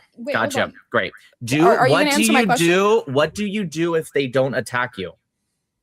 What if they don't attack you at the end of the 4 month period? Whoa, why am I being muted while I'm answering questions? I didn't even mute you. I think that was you. But anyways, no, it said moderator. But regardless. Okay. What do you do at the end of 4 months? I'm in the middle of answering a question now. But don't panic while I'm talking. And nobody's don't interrupt panicking. Yeah, well, when you mute someone and interrupt them, that kind of. I literally didn't mute you, and that's ironic because you were interrupting the entire time before I finally got you to relax. Yeah, while I was in the middle of talking, you would. Can you just stop talking about the way you answer the question and just answer the freaking question? This is so annoying. The entire approach seems to be just be as annoying as possible until no one wants to talk to you anymore, and then you can claim victory and claim everyone's running from you. I didn't. That was Nadir's tactic back in the day. Just be as annoying as possible until people are like, dude, I don't even want to freaking talk to you. Get away from me. And they go, see, everyone is running from me. And now it's like all of Dawa. Yeah, I mean, it's not just me, right? This is such annoying behavior. It's like, yeah, just answer the freaking question. We don't want to hear an endless rant about how you were trying to answer the question and how you are going to answer the question. Just answer the freaking question. Yeah. Now, the point that's being made here, and chat, if you don't see the panic, I don't know what you're looking at. The point that's being made is the significance of the 4 month period is being brought because the reason why you're even allowed to attack them is because they transgressed against the Muslims first. Surah 9 verse 13 proves that. I thought you said it's what follows. Wait, hold on. Surah 9 verse 5 contextualized 9:12 says that the breaking of the oaths was an oath about mocking Islam. That's the reason why you're even allowed to attack them in the first place. Right. So what? So what is the purpose of the 4 months, Korra? Why is there a 4-month period? So do you agree that it's in self-defense even no, I before do the not. 4-month period? Okay, so read verse 13. Yeah. So first off, you said no. Go read verse. Okay, so you are allowed to attack them no matter what happens. Before the 4 months, during the 4 months, if they attack you, and also after the 4 months have passed. And this is because it is self-defense. However, it also doesn't really explain the fact that the Quran itself, or that the interpreters of the Quran have clearly said that this is a general ruling against all non-Muslims at all times. This is such a stupid waste of time. You have listened to this annoying little dummy explain nothing and contradict herself and deny what her own religious scholars have always taught. Sir, don't tell me what to do. Relax. I am responding to you. Okay. So first you said it's what follows up to verse 5, and now you're saying it's in 13, which wouldn't be following up to verse 5. Great. So what does it say in 1 through 4 that you would like to cite? Can you tell me which one specifically? And what does it say? Yeah, we could read all just 4 tell of the me. verses. No, just tell me which one specifically and tell me what it says. Wait, are you going to read them or should I? Just tell me which one and what does it say? Okay. All right. Anytime you're ready. She didn't say perfect after. Okay, it is kind of messed up. All right. So the first verse, this is a declaration of disassociation from Allah and his messenger to those with you whom have had a treaty amongst the polytheists. Right, which would be all of them. So there was a treaty, correct? Right. That would be all of them. And this is, okay, yeah. So the polytheists, no, not all of the polytheists. The polytheists that specifically the Muslims had treaties with. Now let's read verse 13, because it completely and utterly bakes you. Verse 13 tells us... Wait, you skipped a lot of stuff, girl. You skipped a lot of stuff there. Stop. Wait, no. Before we get to 13, stop. You said verses... Stop. You said, and I quote... Don't run. Stop. You're the one that's running, and I'll explain why. Look at this panic. You will... Okay, listen, you have to calm down. The fact that you're freaking I don't know how he's putting up with this crap. Korra, do you think this is actually, this actually sounds powerful when you with your child voice? Look at this panic. Look, you're panicking. You're panicking. You're getting baked. Baked. You got baked. Tells me a lot. Just relax. Nobody's panicking. I'm speaking at the same tone I ever have. So you said, and I quote, and everyone back me up. She said, and I quote, up to verse 5, it explains it. She says, that's why you have to read before verse 5. She read something that didn't prove her point at all in verse 1. And then she immediately said, and then when you go to verse 13, hold on, we will get to 13 in a... I have to point out, this is basically the reason why I never go into, why I never bring up chapter 9, verse 5. Yeah. No, exact same thing. 9:5. It means what it sounds like it means. It's bad, but there are multiple verses around it where you have to actually understand the historical background and understand what this is talking about and know the commentaries. And it's like, it's kind of it gets you, it makes a simple quotation of a verse turn into a very, very long and drawn out discussion where there are all kinds of possible objections. And you'd really have to know what you're talking about compared to, and this is what AP pointed out earlier, compared to Surah 9, verse 29, where they're trained to say context, and you say, let's read the context. You start at verse 28 and go all the way to 33, and there's not one word anywhere in there about self-defense. Every criterion for violently subjugating Jews and Christians has to do with basic beliefs and practices and nothing about fighting. And so, 9:5 works, but it's a much more drawn out conversation when you start digging into the meaning of the verses around it. Much easier to go 9:29. That's why we go. Yeah, it's very easy to get entangled in this whole what it actually says with Muslims who love playing that game, which is why I generally don't want to go to 9:5. With 9:29, it's very, very easy and very straightforward. Very easy. And any discussion about the context of it would be a very quick one usually. So that said, 9:5 is a completely valid criticism. It is a violent declaration of war against disbelievers in general. a second. You said, do you agree that you said up to verse 5, 1 through 4, it proves that what you said is? Did you not say that? Do you agree that I cited verse 13 I'm going to first? stop. Oh, Did you? Okay, listen. If you don't want to answer, look at this panic. You're panicking. You're panicking. You're panicking. You're panicking. Are you gonna run? I have no problem going in order, but that's the point I'm making. Stop. Oh, okay, listen. If you're so panicked for no reason. Dude. I have nobody's panicking. You're being so emotional. Let's read verse 13. Okay, so let's read verse 13. I'm going to ask you one more time. If you run away from it again, I'm going to consider it. Gosh. I guess this is what he does, to get into debates with people, with annoying people. Mm-hmm. But I would have kicked her like with the first I would have kicked her. I would have given her one warning. Don't tell me what to do. You are not my freaking boss, and I'm not your dimmy. If you want to have clips, go get your clips somewhere else. I am in no need of clips. I am in no need of talking to you. Don't do that, and you are kicked. That's it. Running away from the conversation. Are you going to read verse 13 or not? You said, and I quote, that verses 1 through 4. Did you not say that? You're running. You're running. You're so scared of me. Not everyone. Did she not say verses 1 through 4? Said not say. I'm in panic mode, but I'm proved. How long does this go on? It's 30, 46. When does he finally kick her out? Is that it?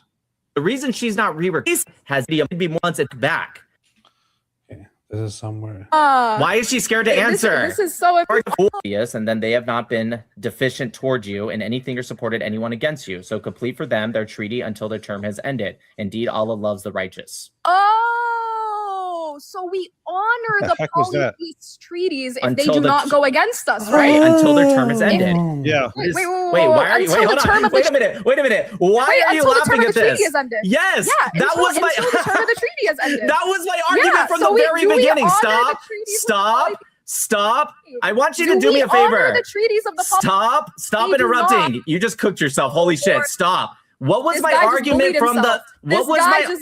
Holy shit! What was my argument from the? I predicted the baked. He just baked yourself. He just baked himself. That's what he said at the beginning. He just baked himself. You got baked. You got baked.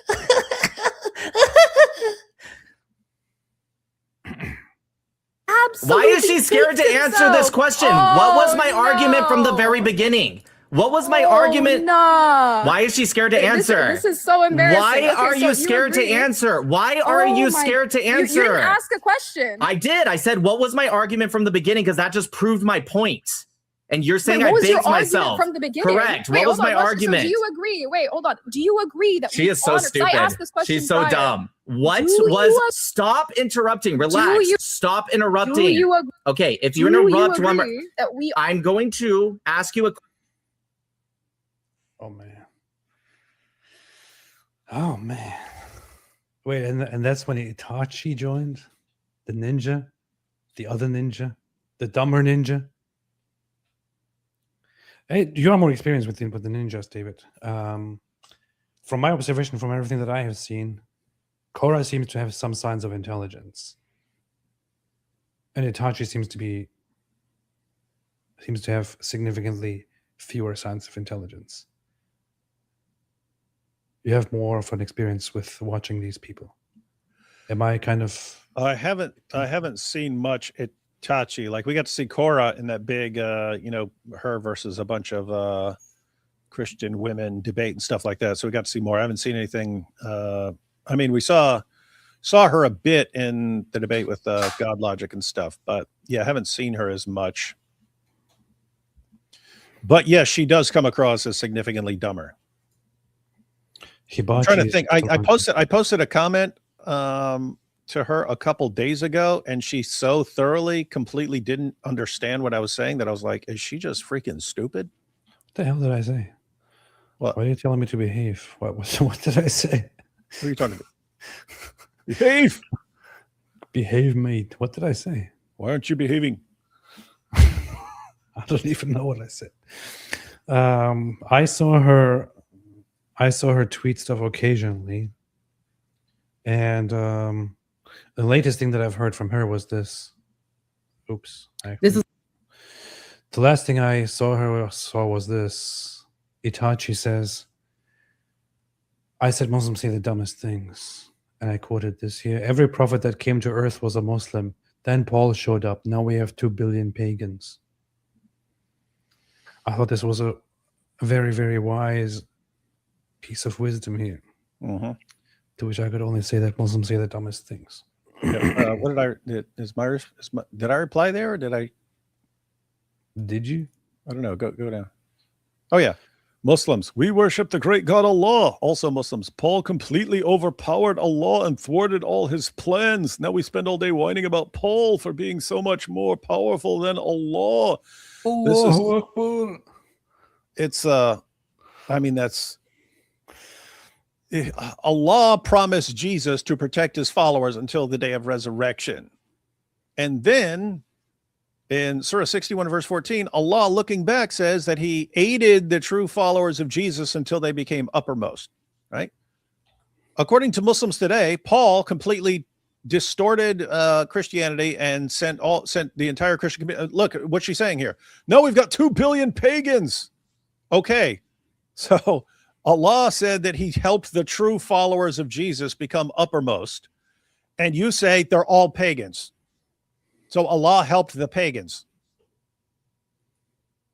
But he promised Jesus he's going to protect his followers till the day of resurrection, and they all ended up as pagans, according to you. They don't realize how like insane they sound when you're talking about what their God says. And this is why, by the way, this is why you go to the early commentators, they affirmed Paul as an actual follower of Jesus, not like following him around and stuff like that, but he is an actual authoritative guy sent out to represent Christianity.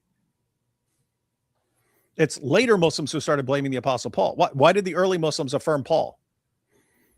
Because Allah promised that he was protecting the true followers of Jesus, and he says he aided the true followers until they became uppermost. Well, the Christianity that became uppermost believed in Paul, therefore Paul's as good as gold.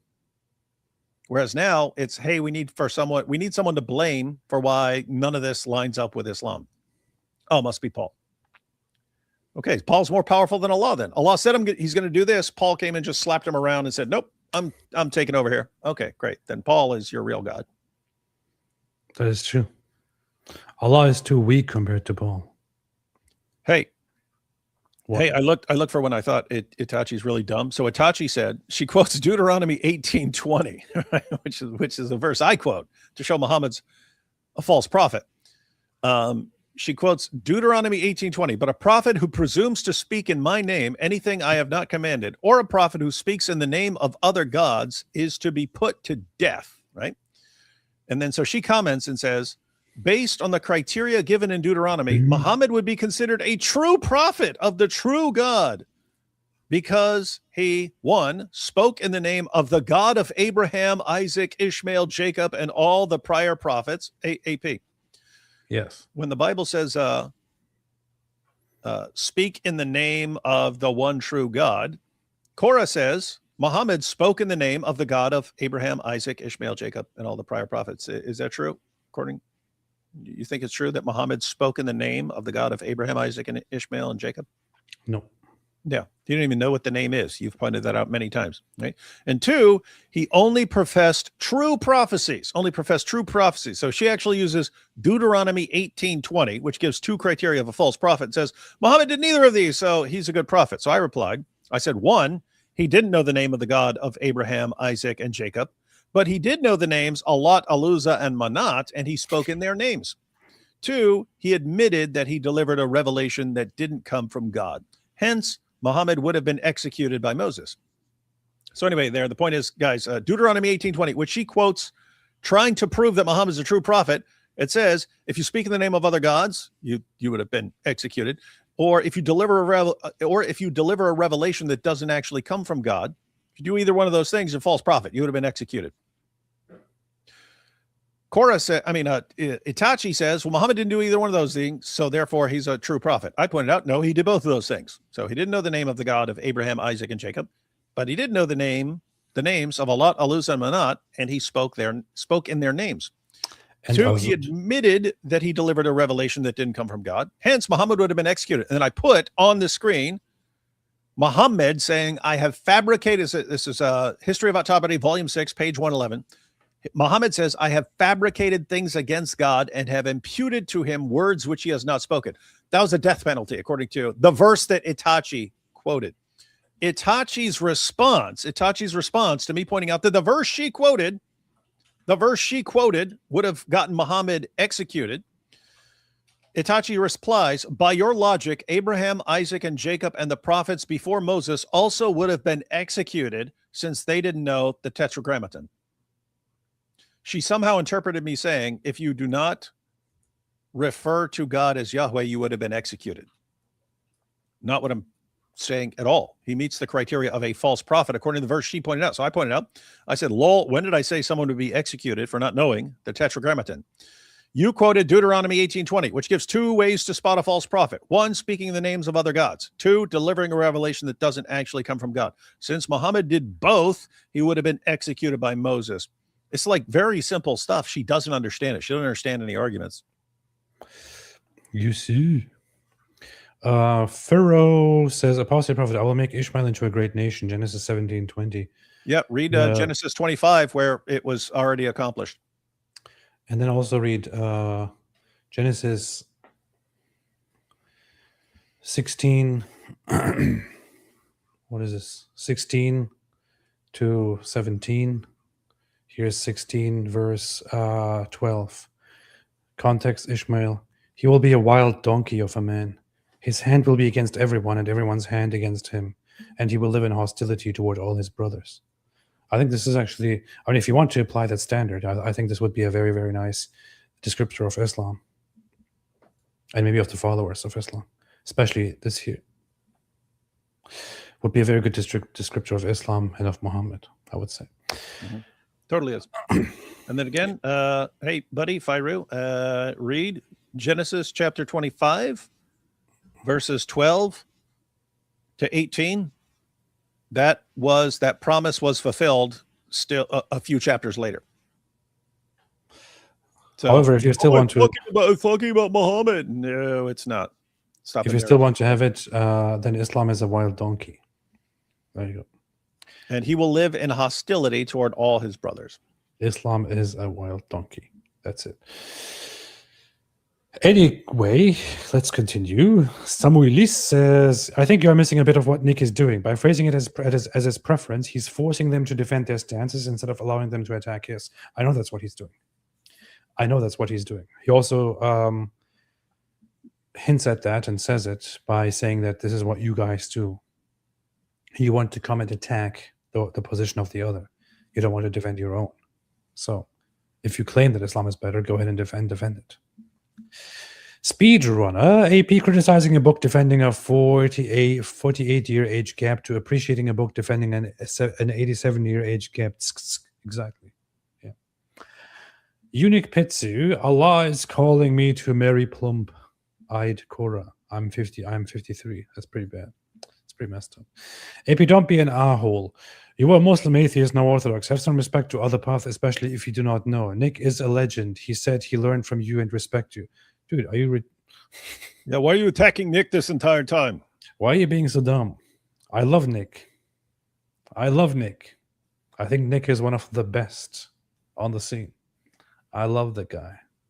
I love Nick, okay? I've nothing. So you're saying you hate Nick and you want to destroy him? I have nothing against him at all. Then why are you attacking him like this? If this is a reference to me saying that I find Noahidism stupid, why are you a Nickophobe? It's just my personal preference, just my personal observation. That's it. Big Rig. I heard Mike Winner went to jail and read worse books than anyone and got saved after, and now he's the pathfinder in critiquing Islam. Wow, what a guy! I know I heard that too. And he's the first Christian apologist who actually tackles Islam, which is very, very nice. Dawa Troll, there is no book written so stupid as the Quran. You see the proof that it is so uniquely written. On the Arabic. Lies destroy lives. Why not challenge Muslims to read the book of Genesis and compare it to the Quran in beauty? I don't know. I would say read the book of Ecclesiastes and compare it to the Quran, or read the Gospel. I would put the entire Quran up against the Sermon on the Mount in a heartbeat. I'll just read the Sermon on the Mount, and you guys read. Matter of fact, you guys can go through, pick the best passages of the Quran. I will read one sermon from Jesus. But you have to recite it. You can only compare it if you recite it. If you sing it. Blessed all the poor in spirit.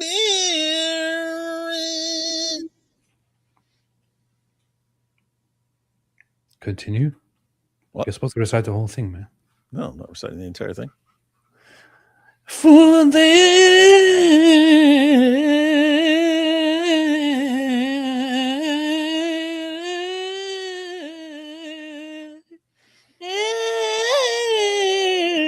something like that. It has to sound like the Quran. That's the only way to compare it properly. The Gita is okay. Still not the great readable. We should make a video like that where you shake your booty and you challenge. Let's compare, read these passages, and then I'll say, well, I'll put the Sermon on the Mount up against it, and then I read the whole thing like that. Let's do it. The Gita is okay. Still not great readable, at least. I think it is. I mean, for the age of the text, I think it's a pretty good read. It's a pretty good read. I'm also thinking of... Dude, I read that several times and I have it in somewhere behind me.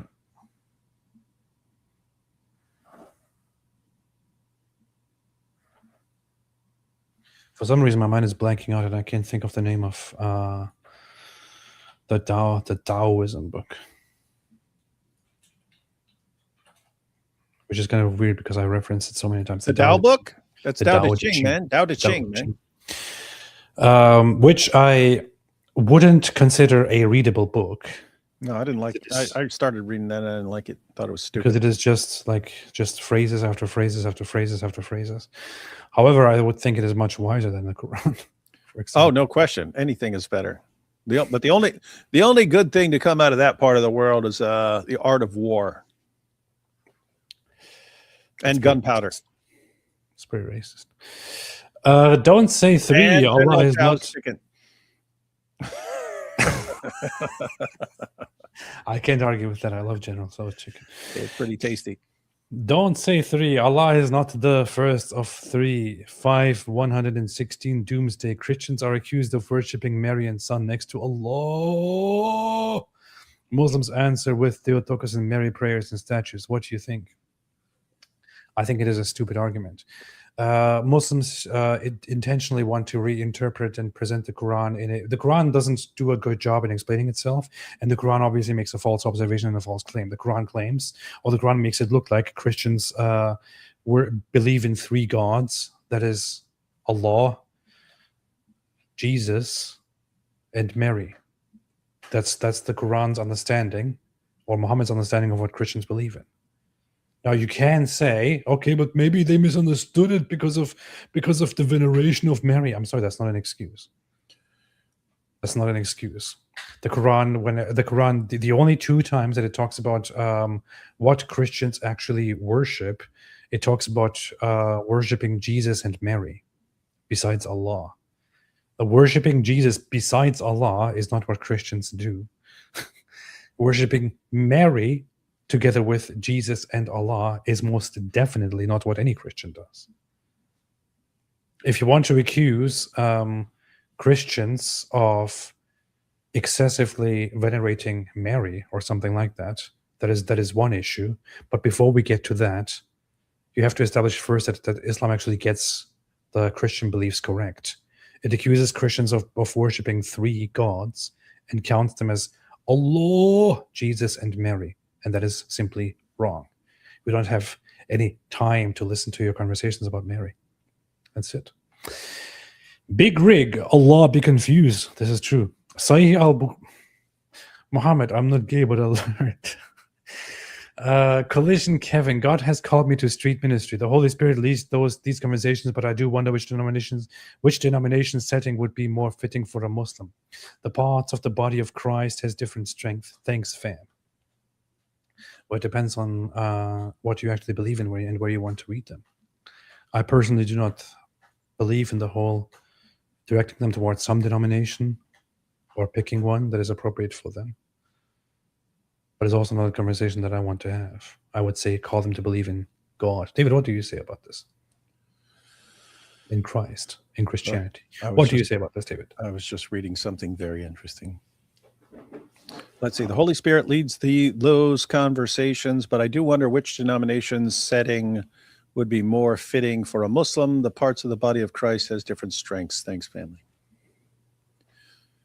Anything but the Orthodox. All right. Christian Arab, the last 5%, says, I read the whole Quran. They water many verses down when translating to English, so there's no point, even if it were coherent.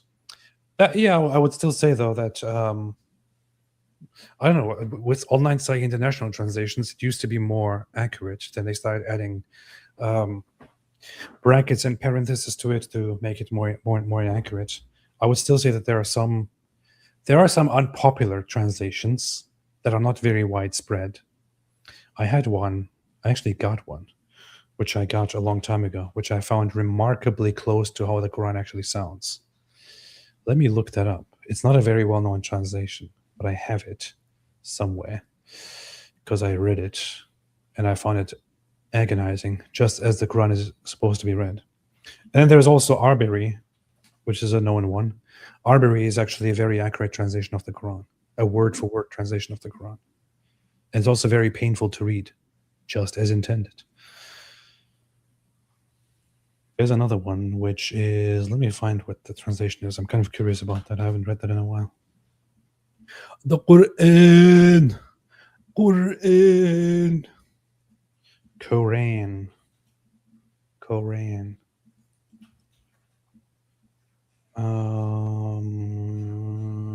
Anyway, I won't find it now. Judas I Scarenot says, L. Ron Hubbard and Dianetics Catching Strays. Look out, it's Tom Cruise. I heard a lot of bad stuff about the quality of the Scientology books. I haven't really had the honor of reading them myself. Do you know anything about this, David? No, but yeah, I've heard such things as well. I've heard that they're pretty poorly written and stuff, but I don't know myself. Because the guy is an author before that kind of stuff as well, so I don't know. Uninspiring philosophy. Hey, Woodrow, whatever happened to Jihad Watch? Hey, David, why aren't you doing Jihad Watch? Why is Robert Spencer not doing Jihad Watch on Wednesdays? One, that was never Jihad Watch. Two, Robert still has his website, Jihad Watch. Okay, why is Robert not doing This Week in Jihad? That was not asked that. Okay, well, why is he not that was a question I was not asked. Don't be changing the question. He said, hey, Woodrow, first, not my name, whatever happened to Jihad Watch? Jihadwatch.org is a website where they keep people updated on the latest news on jihad. That website is still there. No further questions.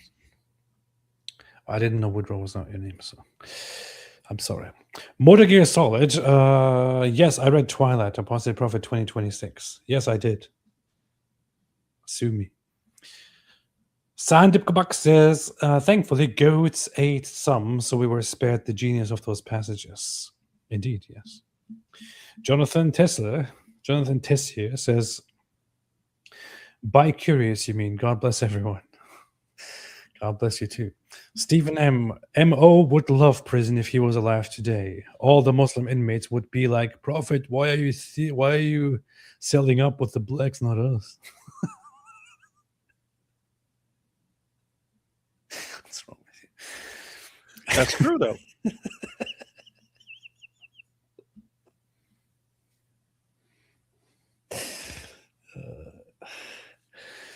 People who might not know about the Al-Zut might be very confused by this comment. Motor Gear Solid. I know it's a teen romance novel. I'm not ashamed to admit it. Apostate Prophet 2026. Exactly. You have to proudly admit that you read Twilight, man. That's what makes you really based. It is totally based. Stephen M. Mo would put honey buns on his own pillow. This is true. PC says there was another Free Palestine march in London today. They always are anti-Semitic rallies, same every time. I also saw that somebody was carrying a sign that said no peace or no to peace or something like that. I don't know if that was from the same march, which was quite wild. They refuse peace. They reject peace. Rob made a super sticker. Thank you so much. PD said, "I'm a Christian. 100% agree. I 100% agree. Is an act of worship. I prayed and tried to view it in this view to motivate me to study, but can't. It's not in the cards." What?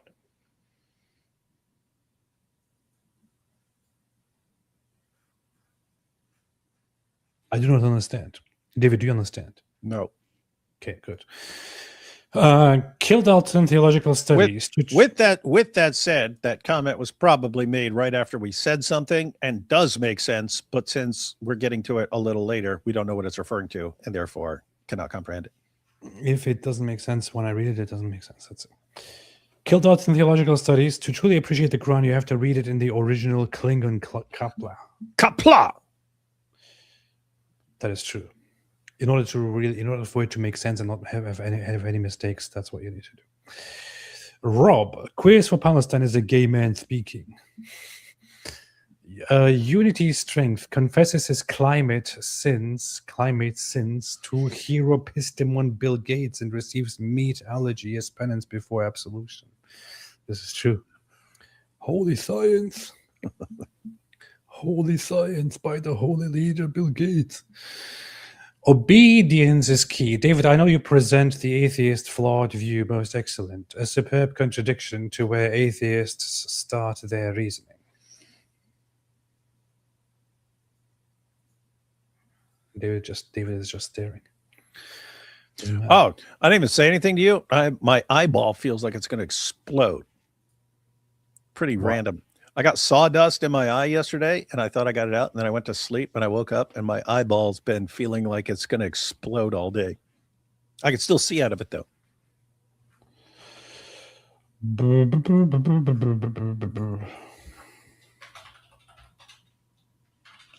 This is so dumb. What?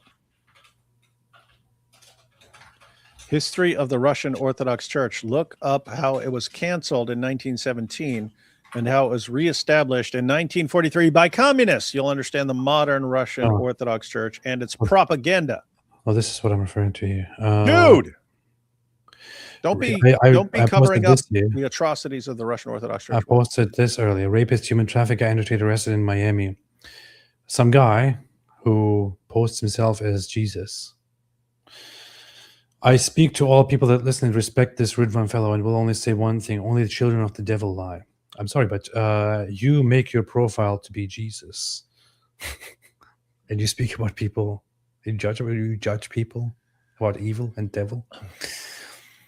And then posted this here. Has Andrew Tate ever been charged and convicted for... Did you say he was convicted of it? No. Rape, 2, human trafficking. No, Andrew Tate has not been convicted of rape or human trafficking. What's that got to do with what you said? I want to just ask one question here. If somebody wasn't convicted of something before a court, does that mean they haven't done it? Yeah. I broke into someone's trailer and stole a bunch of money when I was in 5th grade. Liar. I've never been charged or convicted for it. Does that mean it didn't happen? It didn't happen. Why are you lying? It didn't happen. Otherwise, you would have been charged and convicted. Oh, okay. It never happened. You're a liar. You liar. I've never been charged with, well, not as an adult. Never mind. I was about to say stealing. Like, no, I got charged a bunch of times of stealing when I was a minor. People can be really stupid. Anyway, what was that? Yeah, now I can find the comment that I dismissed. I seriously didn't do this on purpose. What was that saying? Where was that? Where was that? Where was that? Where was that? Where was that? I seriously didn't miss didn't mean to dismiss that super chat. I just wanted to quickly check something else. Oh, here. Biscuit TV. David, look up the history of Russian Orthodox Church. Look up how it was canceled in 1917 and how it was reestablished in 1943 by communists. You will understand the modern Russian Orthodox Church and its propaganda. Yeah, guys, don't worry. We got a big conference coming up. Got multiple things happening before then. Multiple videos I have to get out.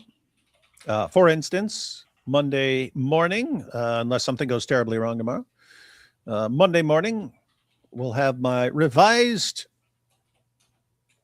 3 stages of jihad video, all the way back 2012 is when I posted the original on a crap camera with crap audio equipment and stuff like that. Now we're going to have the thoroughly updated version. That'll be Monday. And then I got a couple other videos to get out and stuff. But after the end of this month, then we'll be taking a closer look at the Russian Orthodox Church and all their puppets around the world. So here's the thing. This is not actually entirely true. The Russian Orthodox Church wasn't canceled or anything like that. What did, however, happen is that post just said they were canceled, man. Is that after the Communist Revolution, it was re-established. This is actually where the whole split comes from. The Russian Orthodox Church outside Russia, where the Orthodox clergy and Christians, many of them fled, and then re-established the church outside Russia, which was separated from the church within Russia. But the church in Russia in the 40s was completely taken over and seized by the Soviet Union, and then basically became a mouthpiece of the Soviet Union. It was literally led by the Soviet Union. So the Russian Orthodox Church in Moscow was being led by the atheist, anti-Christian Soviet Union. This led to big breaks and controversies, and to Rokor and the Patriarchate of Moscow rejecting each other. It was only after the Soviet Union fell that this break was slowly healed, when the Moscow Patriarchate turned from a communist-ruled patriarchate to a regular non-communist patriarchate, after which the Russian Orthodox Church outside Russia said, okay, we recognize you now, and we'll be together. However, the big problem with it is that this healing wasn't really a proper healing, considering that currently the Moscow Patriarchate is, and I don't care what anybody says in response to me saying this, it is a puppet of Putin and the Russian government. You don't say. The Russian government. Huh. It is a puppet, a political tool, and an extension of Putin's imperialist government. Was this the same Putin who was in the KGB? Yes. Huh. You don't say. I might have to look into this. Yes. In fact, the Patriarch himself, Patriarch Kirill, has a very, very dirty, subversive... Wait a minute. You're not referring to Patriarch Kirill, who was a KGB spy in the 1970s, sent in by his communist leaders. Exactly, that guy. Huh. Exactly that guy. And now he's the highest ranking official in the Russian Orthodox Church, who does nothing but what Putin tells him to do. This is strange, man. That is correct. No, hey, people don't realize how screwed up this is. Kirill, Patriarch Kirill, comes up with this doctrine that, like, Russia needs to control anything that's Russian. Like any area that speaks Russian, has ties to Russia from the past, or even really likes Russia. It's called, the doctrine's the Russian world. And Russia gets to control all that. And that's the justification for, oh, we need to take Ukraine. Oh, we need to take Crimea. We get to do all this stuff. Why? Because he said, oh, we got a new church doctrine. It's the Russian world. Anything that is connected to Russia at all, language, anything, Russia needs to control that. Namely, Putin needs to control all that. And then, I mean, think. It's like, hey, who's playing soccer? There's like one game left, right? Who's playing soccer, AP? Who's about to play soccer? After today, where England kicked France's ass, tomorrow there's only Spain and Argentina left. Okay, Spain and Argentina. This Russian world doctrine would be like, Spain saying we're invading Argentina because they speak Spanish, and we believe that we control everything Spanish. That's what the leader of the Russian Orthodox Church did. He said, "Hey, anything, it's all ours. We get to take it. We get to invade it, take it, all that stuff." It's pretty crazy, man. So yeah, Spain, according to this, could just take over any place where anyone speaks Spanish. It is very, very crazy, and I do not shy at all from saying this again and again and again. It is a corrupt place, a corrupt leadership. Patriarch Kirill, the head of the Moscow Patriarchate, is proven and is known to be a former spy, a former operator for the KGB, working on subversive missions in the West. To my knowledge, they have never said anything about it or response to it or made any explanation about it at all. But it was already known in the 90s, and it was with certainty proven and exposed just recently on files with leaked and declassified evidence. It is just, and they haven't changed. The whole Moscow Patriarchate is basically a tool of the imperialist Russian monster that is a political tool, that is a political puppet, and that, in my opinion, has nothing to do with being a proper, Christian leadership or anything like that.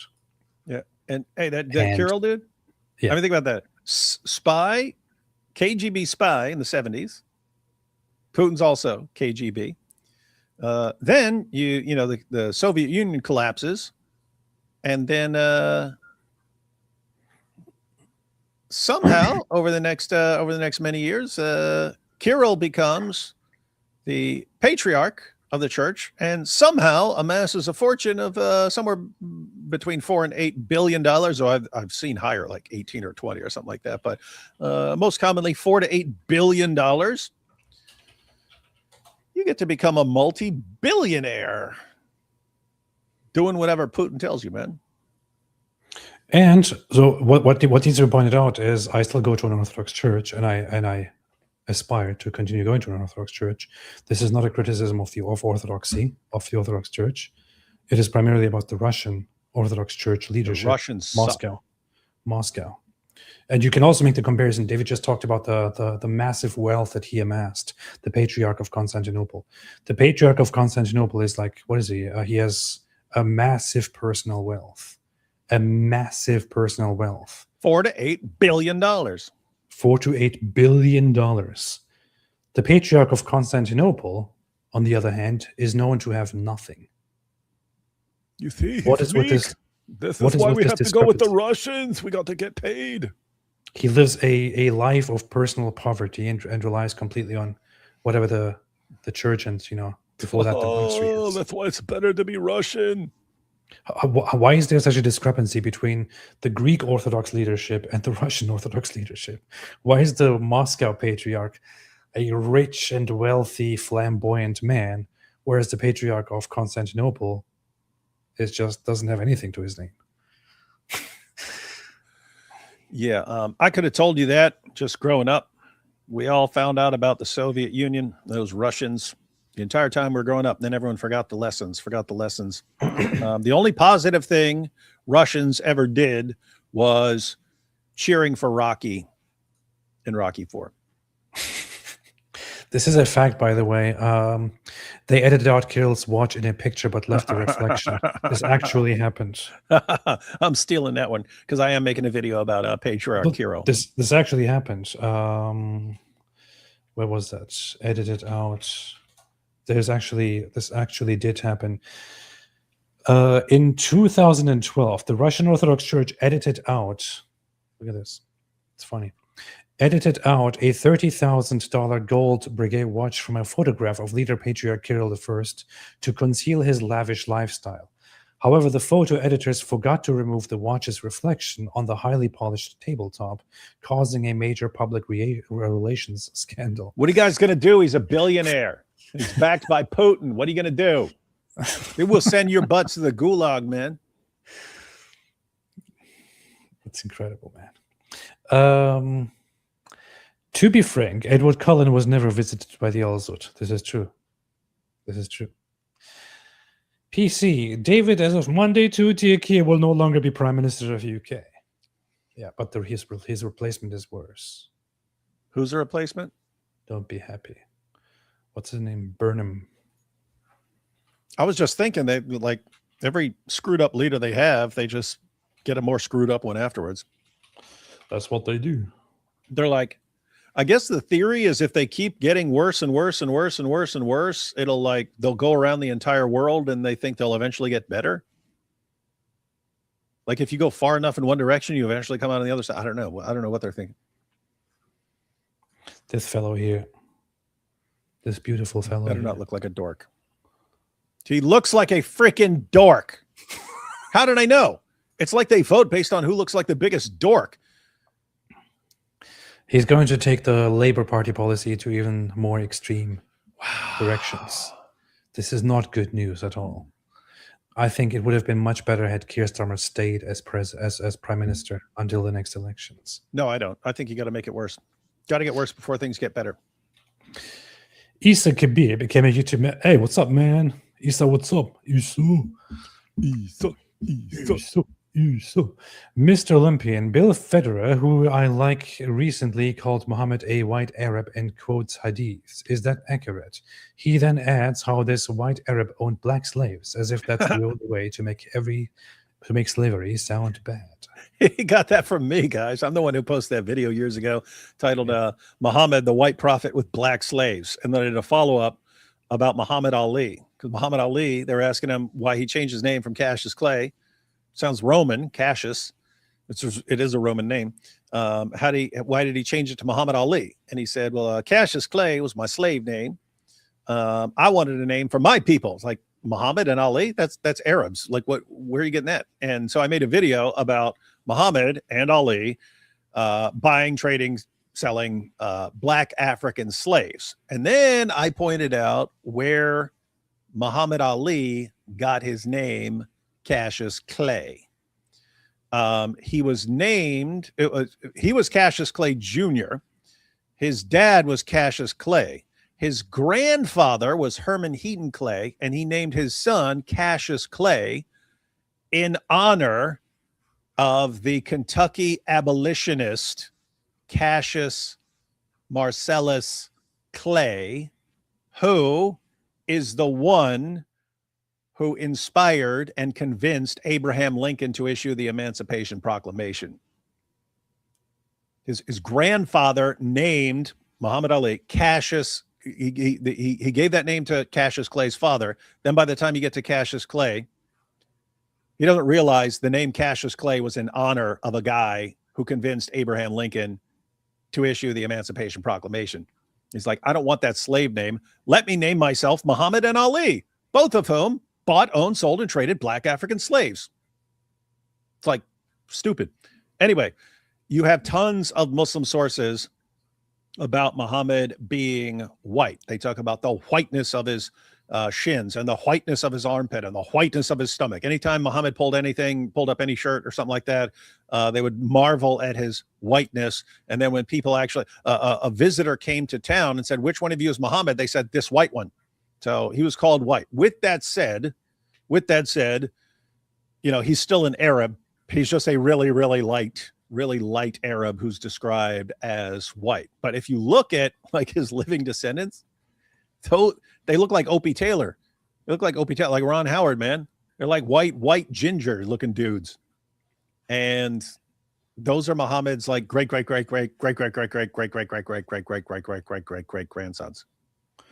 You see, let's I should remake that video too. You should remake that video too. Joel ever said Than has bark bark, IP has meow meow, AP has gobble gobble because he's a Turk. Get it? And David has peck peck or chuck chuck. Oh, because woodpecker. Peck peck. It's very insulting, Joel. Very rude. It's very insulting, Joel.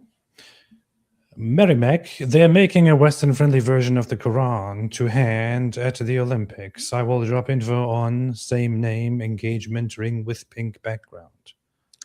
On X. Okay. Let me know. Wait, when are they doing that? When is they doing that? Hey, we need a bounty. We want one of those Korans if they give them out for the Olympics. Yo, when is they doing that? We want one of those, and we will review it. You didn't send me anything. I'm checking my messages right now. I don't see anything at all. Dumb person says, I would love to kick drop Dr. Teddy Wood. What really is the joy that you get out of creating a profile named dumb person just to make stupid super chats like this? Better do more than drop kick. And it's drop kick, not kick drop. Learn to speak. Susie says she only gets away with being so aggressive towards men because of our Western society. Let her try this in Iran. I would say Iran is still tolerable. Let her do this in Yemen. Timothy Freeman, all rich Muslims. I said my ninjas don't dance. We just pull up our pants and do the rock away. Hey, I just looked it up because that was one of the videos that it's titled How Muhammad Ali Was Deceived by Islam. Because that's one of the, I only left a couple of videos up when I gave away my channel, but that's got 1 million views, man. It does. And the other one, it does. It's pretty based. It's pretty based. Distracting games. Reading the Book of Mormon is Shakespeare when compared to the Quran. Joseph Smith produced surahs better than anything Muhammad did. I believe you. Metamorphosis. Some would say Nick is a master debater. It's pretty rude. If she's trying to help make the Quran more clear, she should help bring more people to Islam. This is true. Nicholas Hahn says, David Wood and AP, you are tasked to take down Candace and her cult. You will have IP for backup and a 1-year supply of Alex Jones vitamins. Can you pull it off? Yes, we can. If we needed to, but I think that's going to happen anyway. Yeah, I think she's bringing it. The funny thing is, as the case continues, as the trial starts and continues, these people will their theories will completely fall apart. Their stupidity will be exposed. It already is being exposed. But still, I think I would totally do it. Zachary Duckett, fun fact. We have Islam to thank for the U.S. bringing its military back after our Revolutionary War to combat Berberi pirates. Millions in defense before a cent in tribute. Whoa. This is very true. Yo, Murdered by Cran says, new charges for Andrew Tate. 7 counts of rape. 3 counts of facilitating trafficking for sexual exploitation, 3 counts of assault occasioning actual bodily harm, and 19 additional charges for offenses relating to indecent images of a child and extreme pornography. Wait a minute. Wow. What the heck? Wait a minute. Murdered by Cranes. Andrew Tate and Tristan Tate have been arrested in the USA. The UK will seek extradition over new allegations that include 7 additional counts of rape. 7 additional counts of rape, sexual exploitation, bodily assault, and 19 charges related to indecent images of a child and extreme pornography. Yo, he actually links it. Go down. It's short. Go down a little more. New charges for Andrew Tate. 7 counts of rape. 3 counts of facilitating trafficking for sexual exploitation, 3 counts of assault occasioning actual bodily harm, 19 additional charges for offenses related to indecent images of a child and extreme pornography. Tristan Tate's new charges, 2 counts of rape, 1 count of sexual assault. Look right there. Click on that. I will add more as details come in. There's a lot I'm trying to verify at the moment. Source. Yes, that's Crown Prosecution Services right there. They say it's short, but they give the... says it right there. Crown Prosecution Service from today. They say the Crown Prosecution Service has decided to bring further charges against brothers Andrew Tate and Tristan Tate in relation to 4 further victims.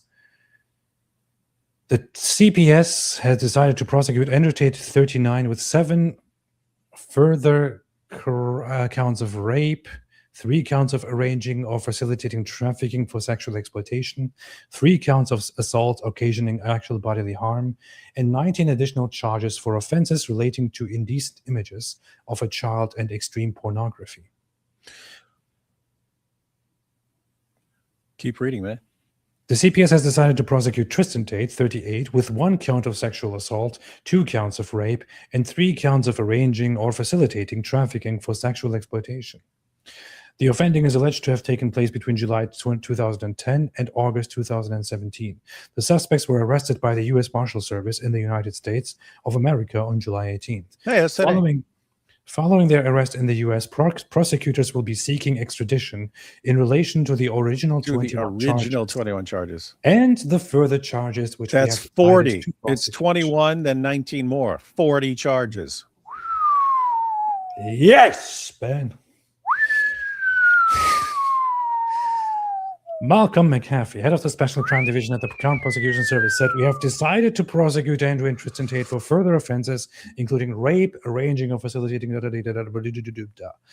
These charging decisions followed receipt of a further file of evidence from Bedfordshire Police and bring the total number of alleged victims in this case to 7. Dude. Tristan Tate previously had charges against him for 11 counts, including 3 counts of rape, 6 counts of bodily harm, and 2 counts of human trafficking. Andrew Tate previously had charges against him for 10 counts, including 3 counts of rape, 4 counts of actual bodily harm, 2 counts of human trafficking, and 1 count of controlling prostitution for gain. The previous charges relate to 3 victims. The new charges relate to a further 4 victims. The function of the CPS is not to decide whether a person is guilty of a criminal offense, but to make fair, independent, and objective assessments about whether it is appropriate to present charges for a criminal court to consider. The CPS assessment of any case is not in any sense a finding of or implication of any guilt or criminal conduct. It is not a finding of fact, which can only be made by a court. Good luck with that, dear Andrew Tate and Tristan Tate. I am quite happy. Finally, Romania is taking forever. Yeah, but that was crazy because, I mean, we watched all the clips, but Tate was saying back in the day, the reason he's going to Romania is because too many people are completely bribable. Yeah. Too many police, judges, everyone, you can bribe them into not convicting you. And that's why he's going there. Candace must be heartbroken. Yeah, this is the funny thing.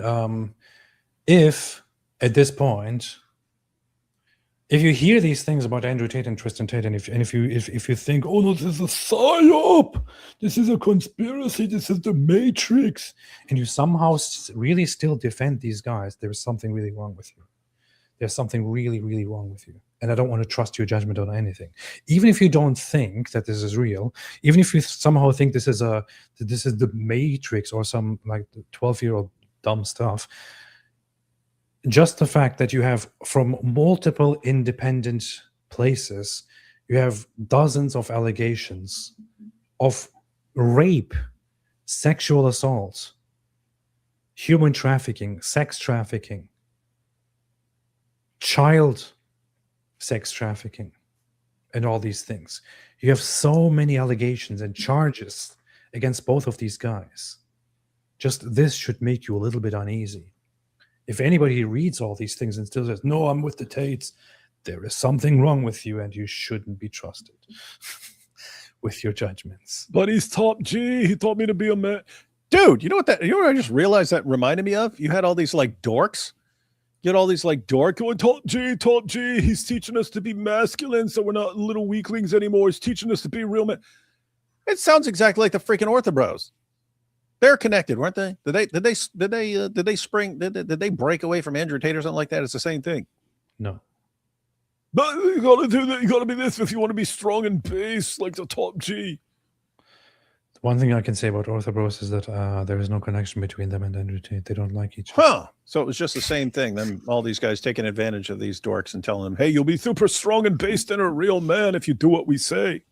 You see. It's like the Russian Orthodox. Do you know how to know if you're a real strong and based guy? Like, for example, I know that Andrew Wilson, your best friend, really doesn't like Andrew Tate. Oh, that's good. Yeah. It's everything else that's wrong. But yeah, those Russian Orthodox are like, oh, do you know how to show that you're a real man and that you're real strong and virile? All you have to do is give Putin a tongue bath, and then that'll show you're a real man. It's like, what? Where are you guys getting this nonsense from? IP getting death threats from the peaceful religion. Indeed. Mm-hmm. Jack Ray, Korra, do you understand what I'm saying? Cackle once for yes and twice for no. Korra, okay, perfect. Okay, beautiful. That's why cackle once again. Natural Farmer Gwyneth says, I'm a widow who lives alone. If these people ever take over, I'm never bowing. I'm a Christian. I only have two options, fight or perish. That's right. Yeah, they'd have to saw my head off, and I'm gonna do a bunch of I'm gonna build up a bunch of muscle on my, so it takes them like 5 minutes to saw through, so I can talk mad trash about their fake prophet while they're sawing my head off.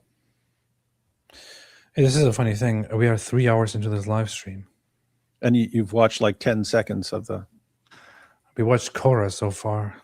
I put Orthodox lips on the thumbnail. You didn't even get to Orthodox lips, man. There's still hibachi in the middle. Hibachi steak from the Japanese hibachi restaurant. I don't think I'm actually ever going to get to Orthodox lips. So I should probably change the thumbnail and put Korra the Ninja instead of Orthodox lips. Maybe the next one could be Hibachi Steakhouse. And then we could also do another one with duck lips. Mm-hmm. Yep, since it takes you 3 hours to get through 5 minutes of arguing. We shall see. What's up, Lickmythic? It's always good to see you here. Breaking the treaty. Does that include if a Jew decides to no longer pay protection to the emir while he gives me public disrespect and corporal punishment? Yes, it does. That is the actually, yes, it does. If Christians and Jews who are under dhimmi status under Muslims refuse to pay their jizya, their protection money, or their mafia bribe money, or their mafia money,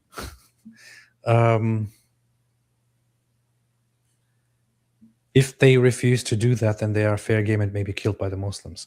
Then the limbs of moose are allowed to attack me in self-defense. Did I get it right? Yes, you get that completely right. Self-defense from the Muslim perspective just means you don't do what we say.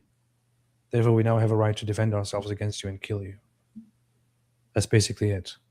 Or you don't respect Islam. You don't want to pay protection money. Then we unfortunately we have to kill you in self-defense. That's basically the Islamic position. Isa, what's up, Isa? My debate partner is going against Madness, AP, and David Wood. Objective Christian, playing catch-up. Quran is textual garbage. Slimmy say that's how writing was back then. Epic of Gilgamesh is 1,000 times better and written far earlier. Songs of relief. If you suffer from low blood pressure, ask your doctor about Korra. Listening to Korra can reverse low blood pressure. Side effects may include headaches, teeth grinding, and mini strokes. Nice. Speedrunner, AP and David Wood. Inshallah, you will be humbled once Korra and Co. complete the Passion translation of the Quran. It will then be perfectly clear. Oh, it will make sense too. Catholic s'mores. I don't hate anyone, but I'm about to make an exception for Korra. No, don't do it. Unique Petsu, Nick said, holy shit, is he a Christian? I'm sorry. Yes, he is. AP, Austin Powers, International Man of Mystery. Brent Warren, want to give a shout out to IP's GoFundMe. Where is it right now? Inspiring Philosophy is currently grifting, and let's see how... Inspiring Grifters. That should be his channel.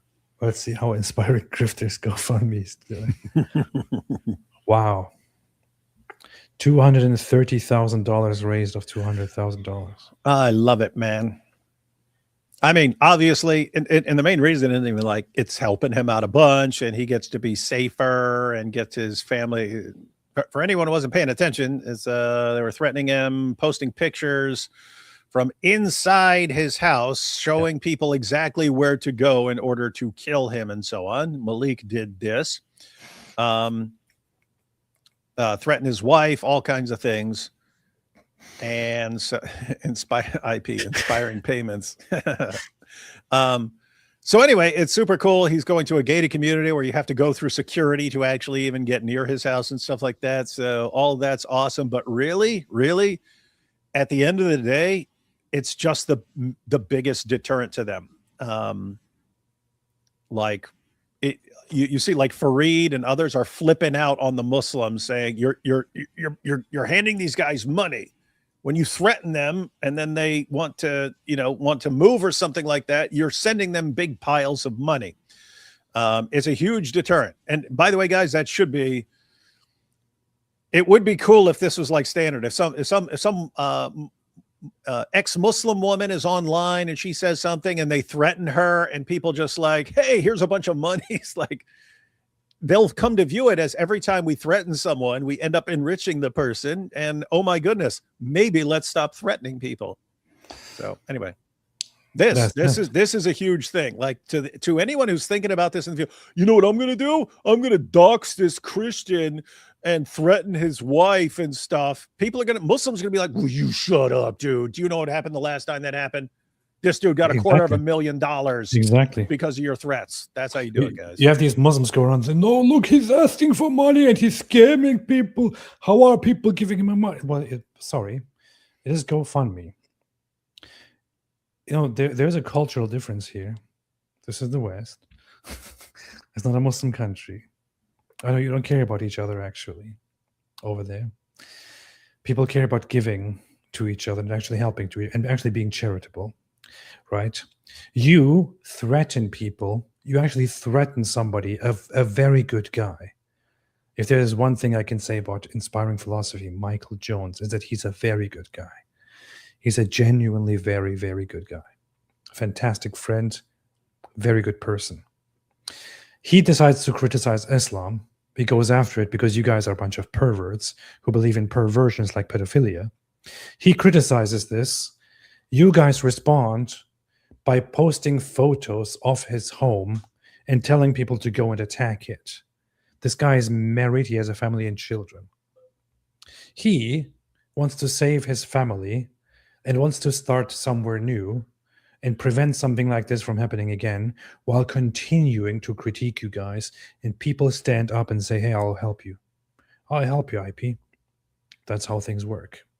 Don't complain about him getting donations. I can guarantee you that the way he has to seek safety for his already large-ish family is going to cost tons of money. I know this very well. And the best thing you can do, Muslims, is probably not to send death threats to people anymore. That would be a good idea. Not to dox people anymore. Good place to start. Then you don't have to cry about people donating money to each other, about Christians donating money to each other. Maybe you guys should stop threatening people. How about that? Seems like a good plan. Does it make sense to you, idiots? Does it make sense to you? Does it go into your tiny brains? Does it find a way through your big skulls into your small, undetectable brains? Maybe. There's always hope. Ligamathigayun, you need to read it like a goat passing a kidney stone. It's the only way to read it, man. Giddick Pitsu, 10% of my depression goes when I watch you live. Based. Then just watch us 10 times. You're gonna go. Yeah, watch it 10 times. Watch it 10 times. It also makes my depressions go away, so that's good. Who is the greater person, Martin Luther King Jr. or Mike Winger? What kind of stupid question? Of course, it's Mike. Martin Luther King Jr. by like 10,000 times. It's Mike Winger. I should ban you for even asking that question. Jim Burns, this will prove you. Tell everyone to Amazon and look a book titled A Conversation with Superintelligence by Jim Dwayne Burns Jr. That's the guy who's telling you to do it. I know. The super chat person is the one who wrote the book. It is a short 57-page book. I don't. In other words, I don't know. Now, maybe he's completely correct, but also he's not. He can't be called unbiased in this situation. Well, yeah, still. It is a short 57-page book that will deliver the light of all lights, the original light of God. Okay. Tad, if Muhammad was fooled once by Satan, how does he know that after Allah casts out what Satan has revealed? Wasn't Satan pretending to be Allah again? Allah! AP sent a letter, a DM on X. I shall check it out. It's kind of messed up how I scammed everyone by saying that, by acting like I will review the whole conversation between Nick and Dark Lips. And you spent 3.5 hours reviewing 5 minutes of it. I scammed everybody. How did they all fall for it? Oh! They all fell for it. I just scammed everyone.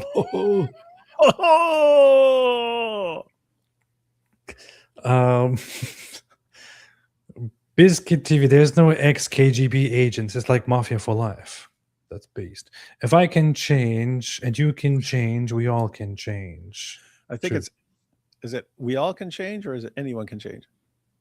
Probably. I forget. That's Rocky IV, man. That's from his speech at the end after he defeats Ivan Drago and wins the hearts and minds of the people of the Soviet Union. And then he gives this awesome speech. Stalin Zane, can you ban the Nazi already? Which Nazi? You have to tell me. You have to be specific. Who is the Nazi that I should ban? Oh, there's a person called Aryan Socialist. All right. Ban user and delete their comments. Done. This quote here says that it's actually, if I can change and you can change, everybody can change.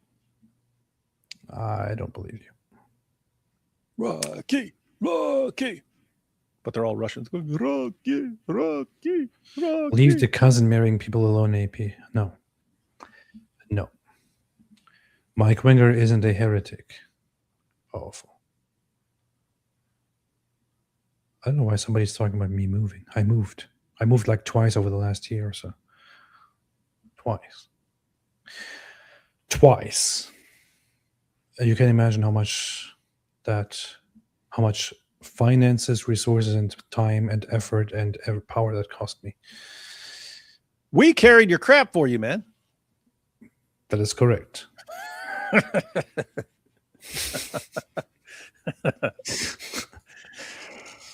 David came and carried all my stuff for me when I was moving. It was kind of nice, man. I was just saying there, like, oh, carry more. Come on, David, hurry up. Like treating white people like dimmies again. Yeah, me and Luke showed up. We assumed everything was going to be packed up. Nothing was packed up, not one thing. Don't exaggerate, man. Even most things weren't packed up.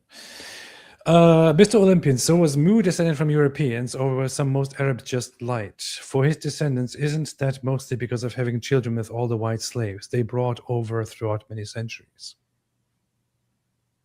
You're thinking of later as far as all the white slaves and stuff. Yeah. But it was just an Arab.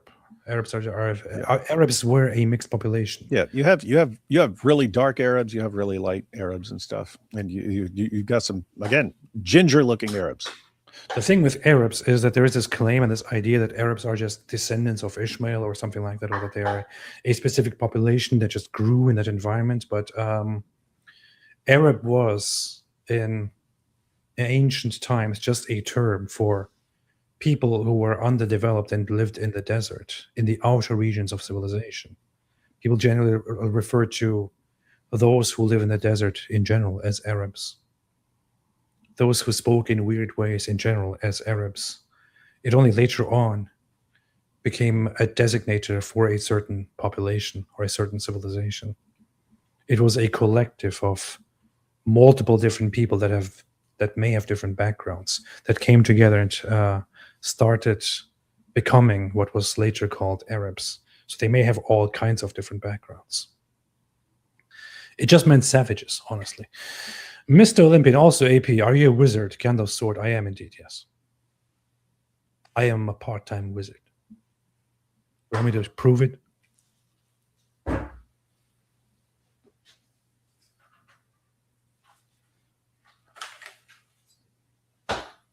Show them the color.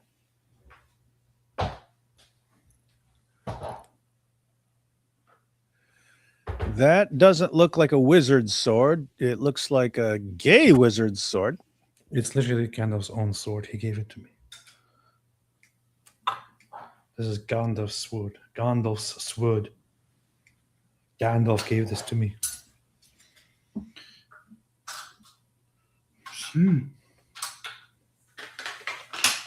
Gandalf gave it to me. Mr. Gandalf. Paolo Lungaro said, off topic, but have you guys seen the last craziness with Sam and Greg? Greg said he's going to unalive Sam, and neither one has been on a stream today. Who's Greg? I saw Sam whining to YouTube about it. YouTube, will you come save me? And I saw it because he tossed Thaddeus in there, and he said, these guys... So Greg and Thaddeus. I don't know who he means by Greg. I have no idea who Greg is. So, I don't know much about Sam. Speedrunner, I don't want to think about... I have a general attitude of, I know Sam talks about me every day, but I just don't want to think about Sam or even comment on Sam or react to Sam at all. I just do not want to care. Why did IP have to go through all the trouble to make that sad video? Instead, he could have built a bakery in Gaza and earned more money. This is a good point. And Jack Gray, Zoot moving services. They pack your stuff for you. Moped. Uninspiring philosophy. AP should go to DebateCon, hang with Destiny. LOL. That was my original plan. I wanted to go hang out with Destiny, but then I decided not to. Anyway, I don't think I'll watch more of the Hibachi because I'm tired. The very beginning. So somebody take her the 4 month on it. Said I'd be more than glad. Said the opposite. She said, no. You only fight them if they attack you even after the 4 months. So do you agree that's not true? I don't think that that's what she said. That is what she said. I'd be more than glad.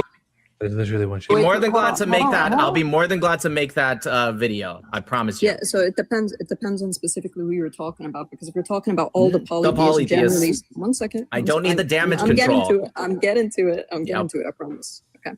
So if you're talking about all the polytheists generally, generally you can attack them afterwards. But even if you keep reading, verse 6 clarifies that if any of those polytheists still ask you for protection, what are you supposed to do? Yeah, that's called extortion for me. I understand the whole idea of just lead them to safety so that they can know more about Islam in case they might want to convert. That's it.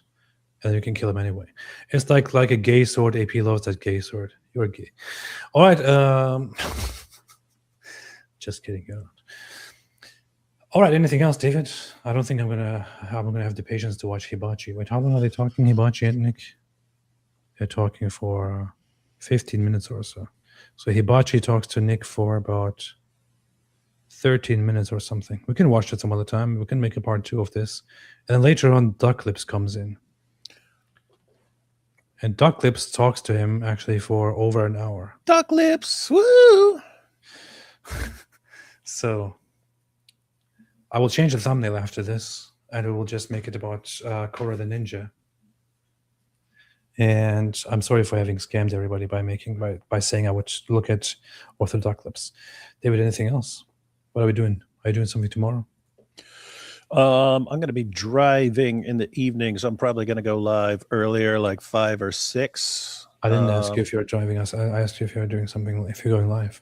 I'm probably, I wanted to revisit. Jai actually debated Korra a couple years ago and completely schooled her. But now that she's actually more popular, I'm thinking we're going to revisit that and watch the. It's only like 40 minutes or something like that. It was on Avery's channel. But yep, I asked Jai the other day if he wanted to go through that. And I think we're doing that tomorrow. After Itachi, Malik comes. Oh, he's on there too. Oh, Malik. Oh, yeah, we might need to check that out. Hey, no, I've never done anything. I've never talked to anybody. These are all lies. The most intelligent Muslim commentator, Malik. Malik! Gotta check that out. Maybe we can do that tomorrow. Stop sending super chats in the beginning. Yeah, next time don't send so many super chats.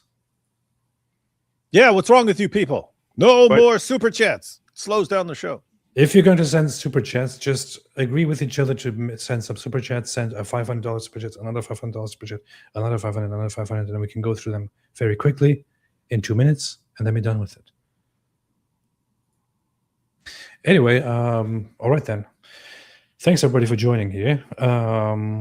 We shall be together soon again. I have just left some personal struggles behind. I will have more time, inshallah, and have some big projects coming up. We'll talk about it all. Until then, have a fantastic day, everybody. God bless you all. And as always, you're muted, David. I'm not muted. I just didn't want to say it because it's your line. Stay away from Islam. Stay away from Islam. Stay away from Islam. Stay away from Islam. Stay away from Islam. Stay away from Islam. Stay away from Islam. Stay away from Islam.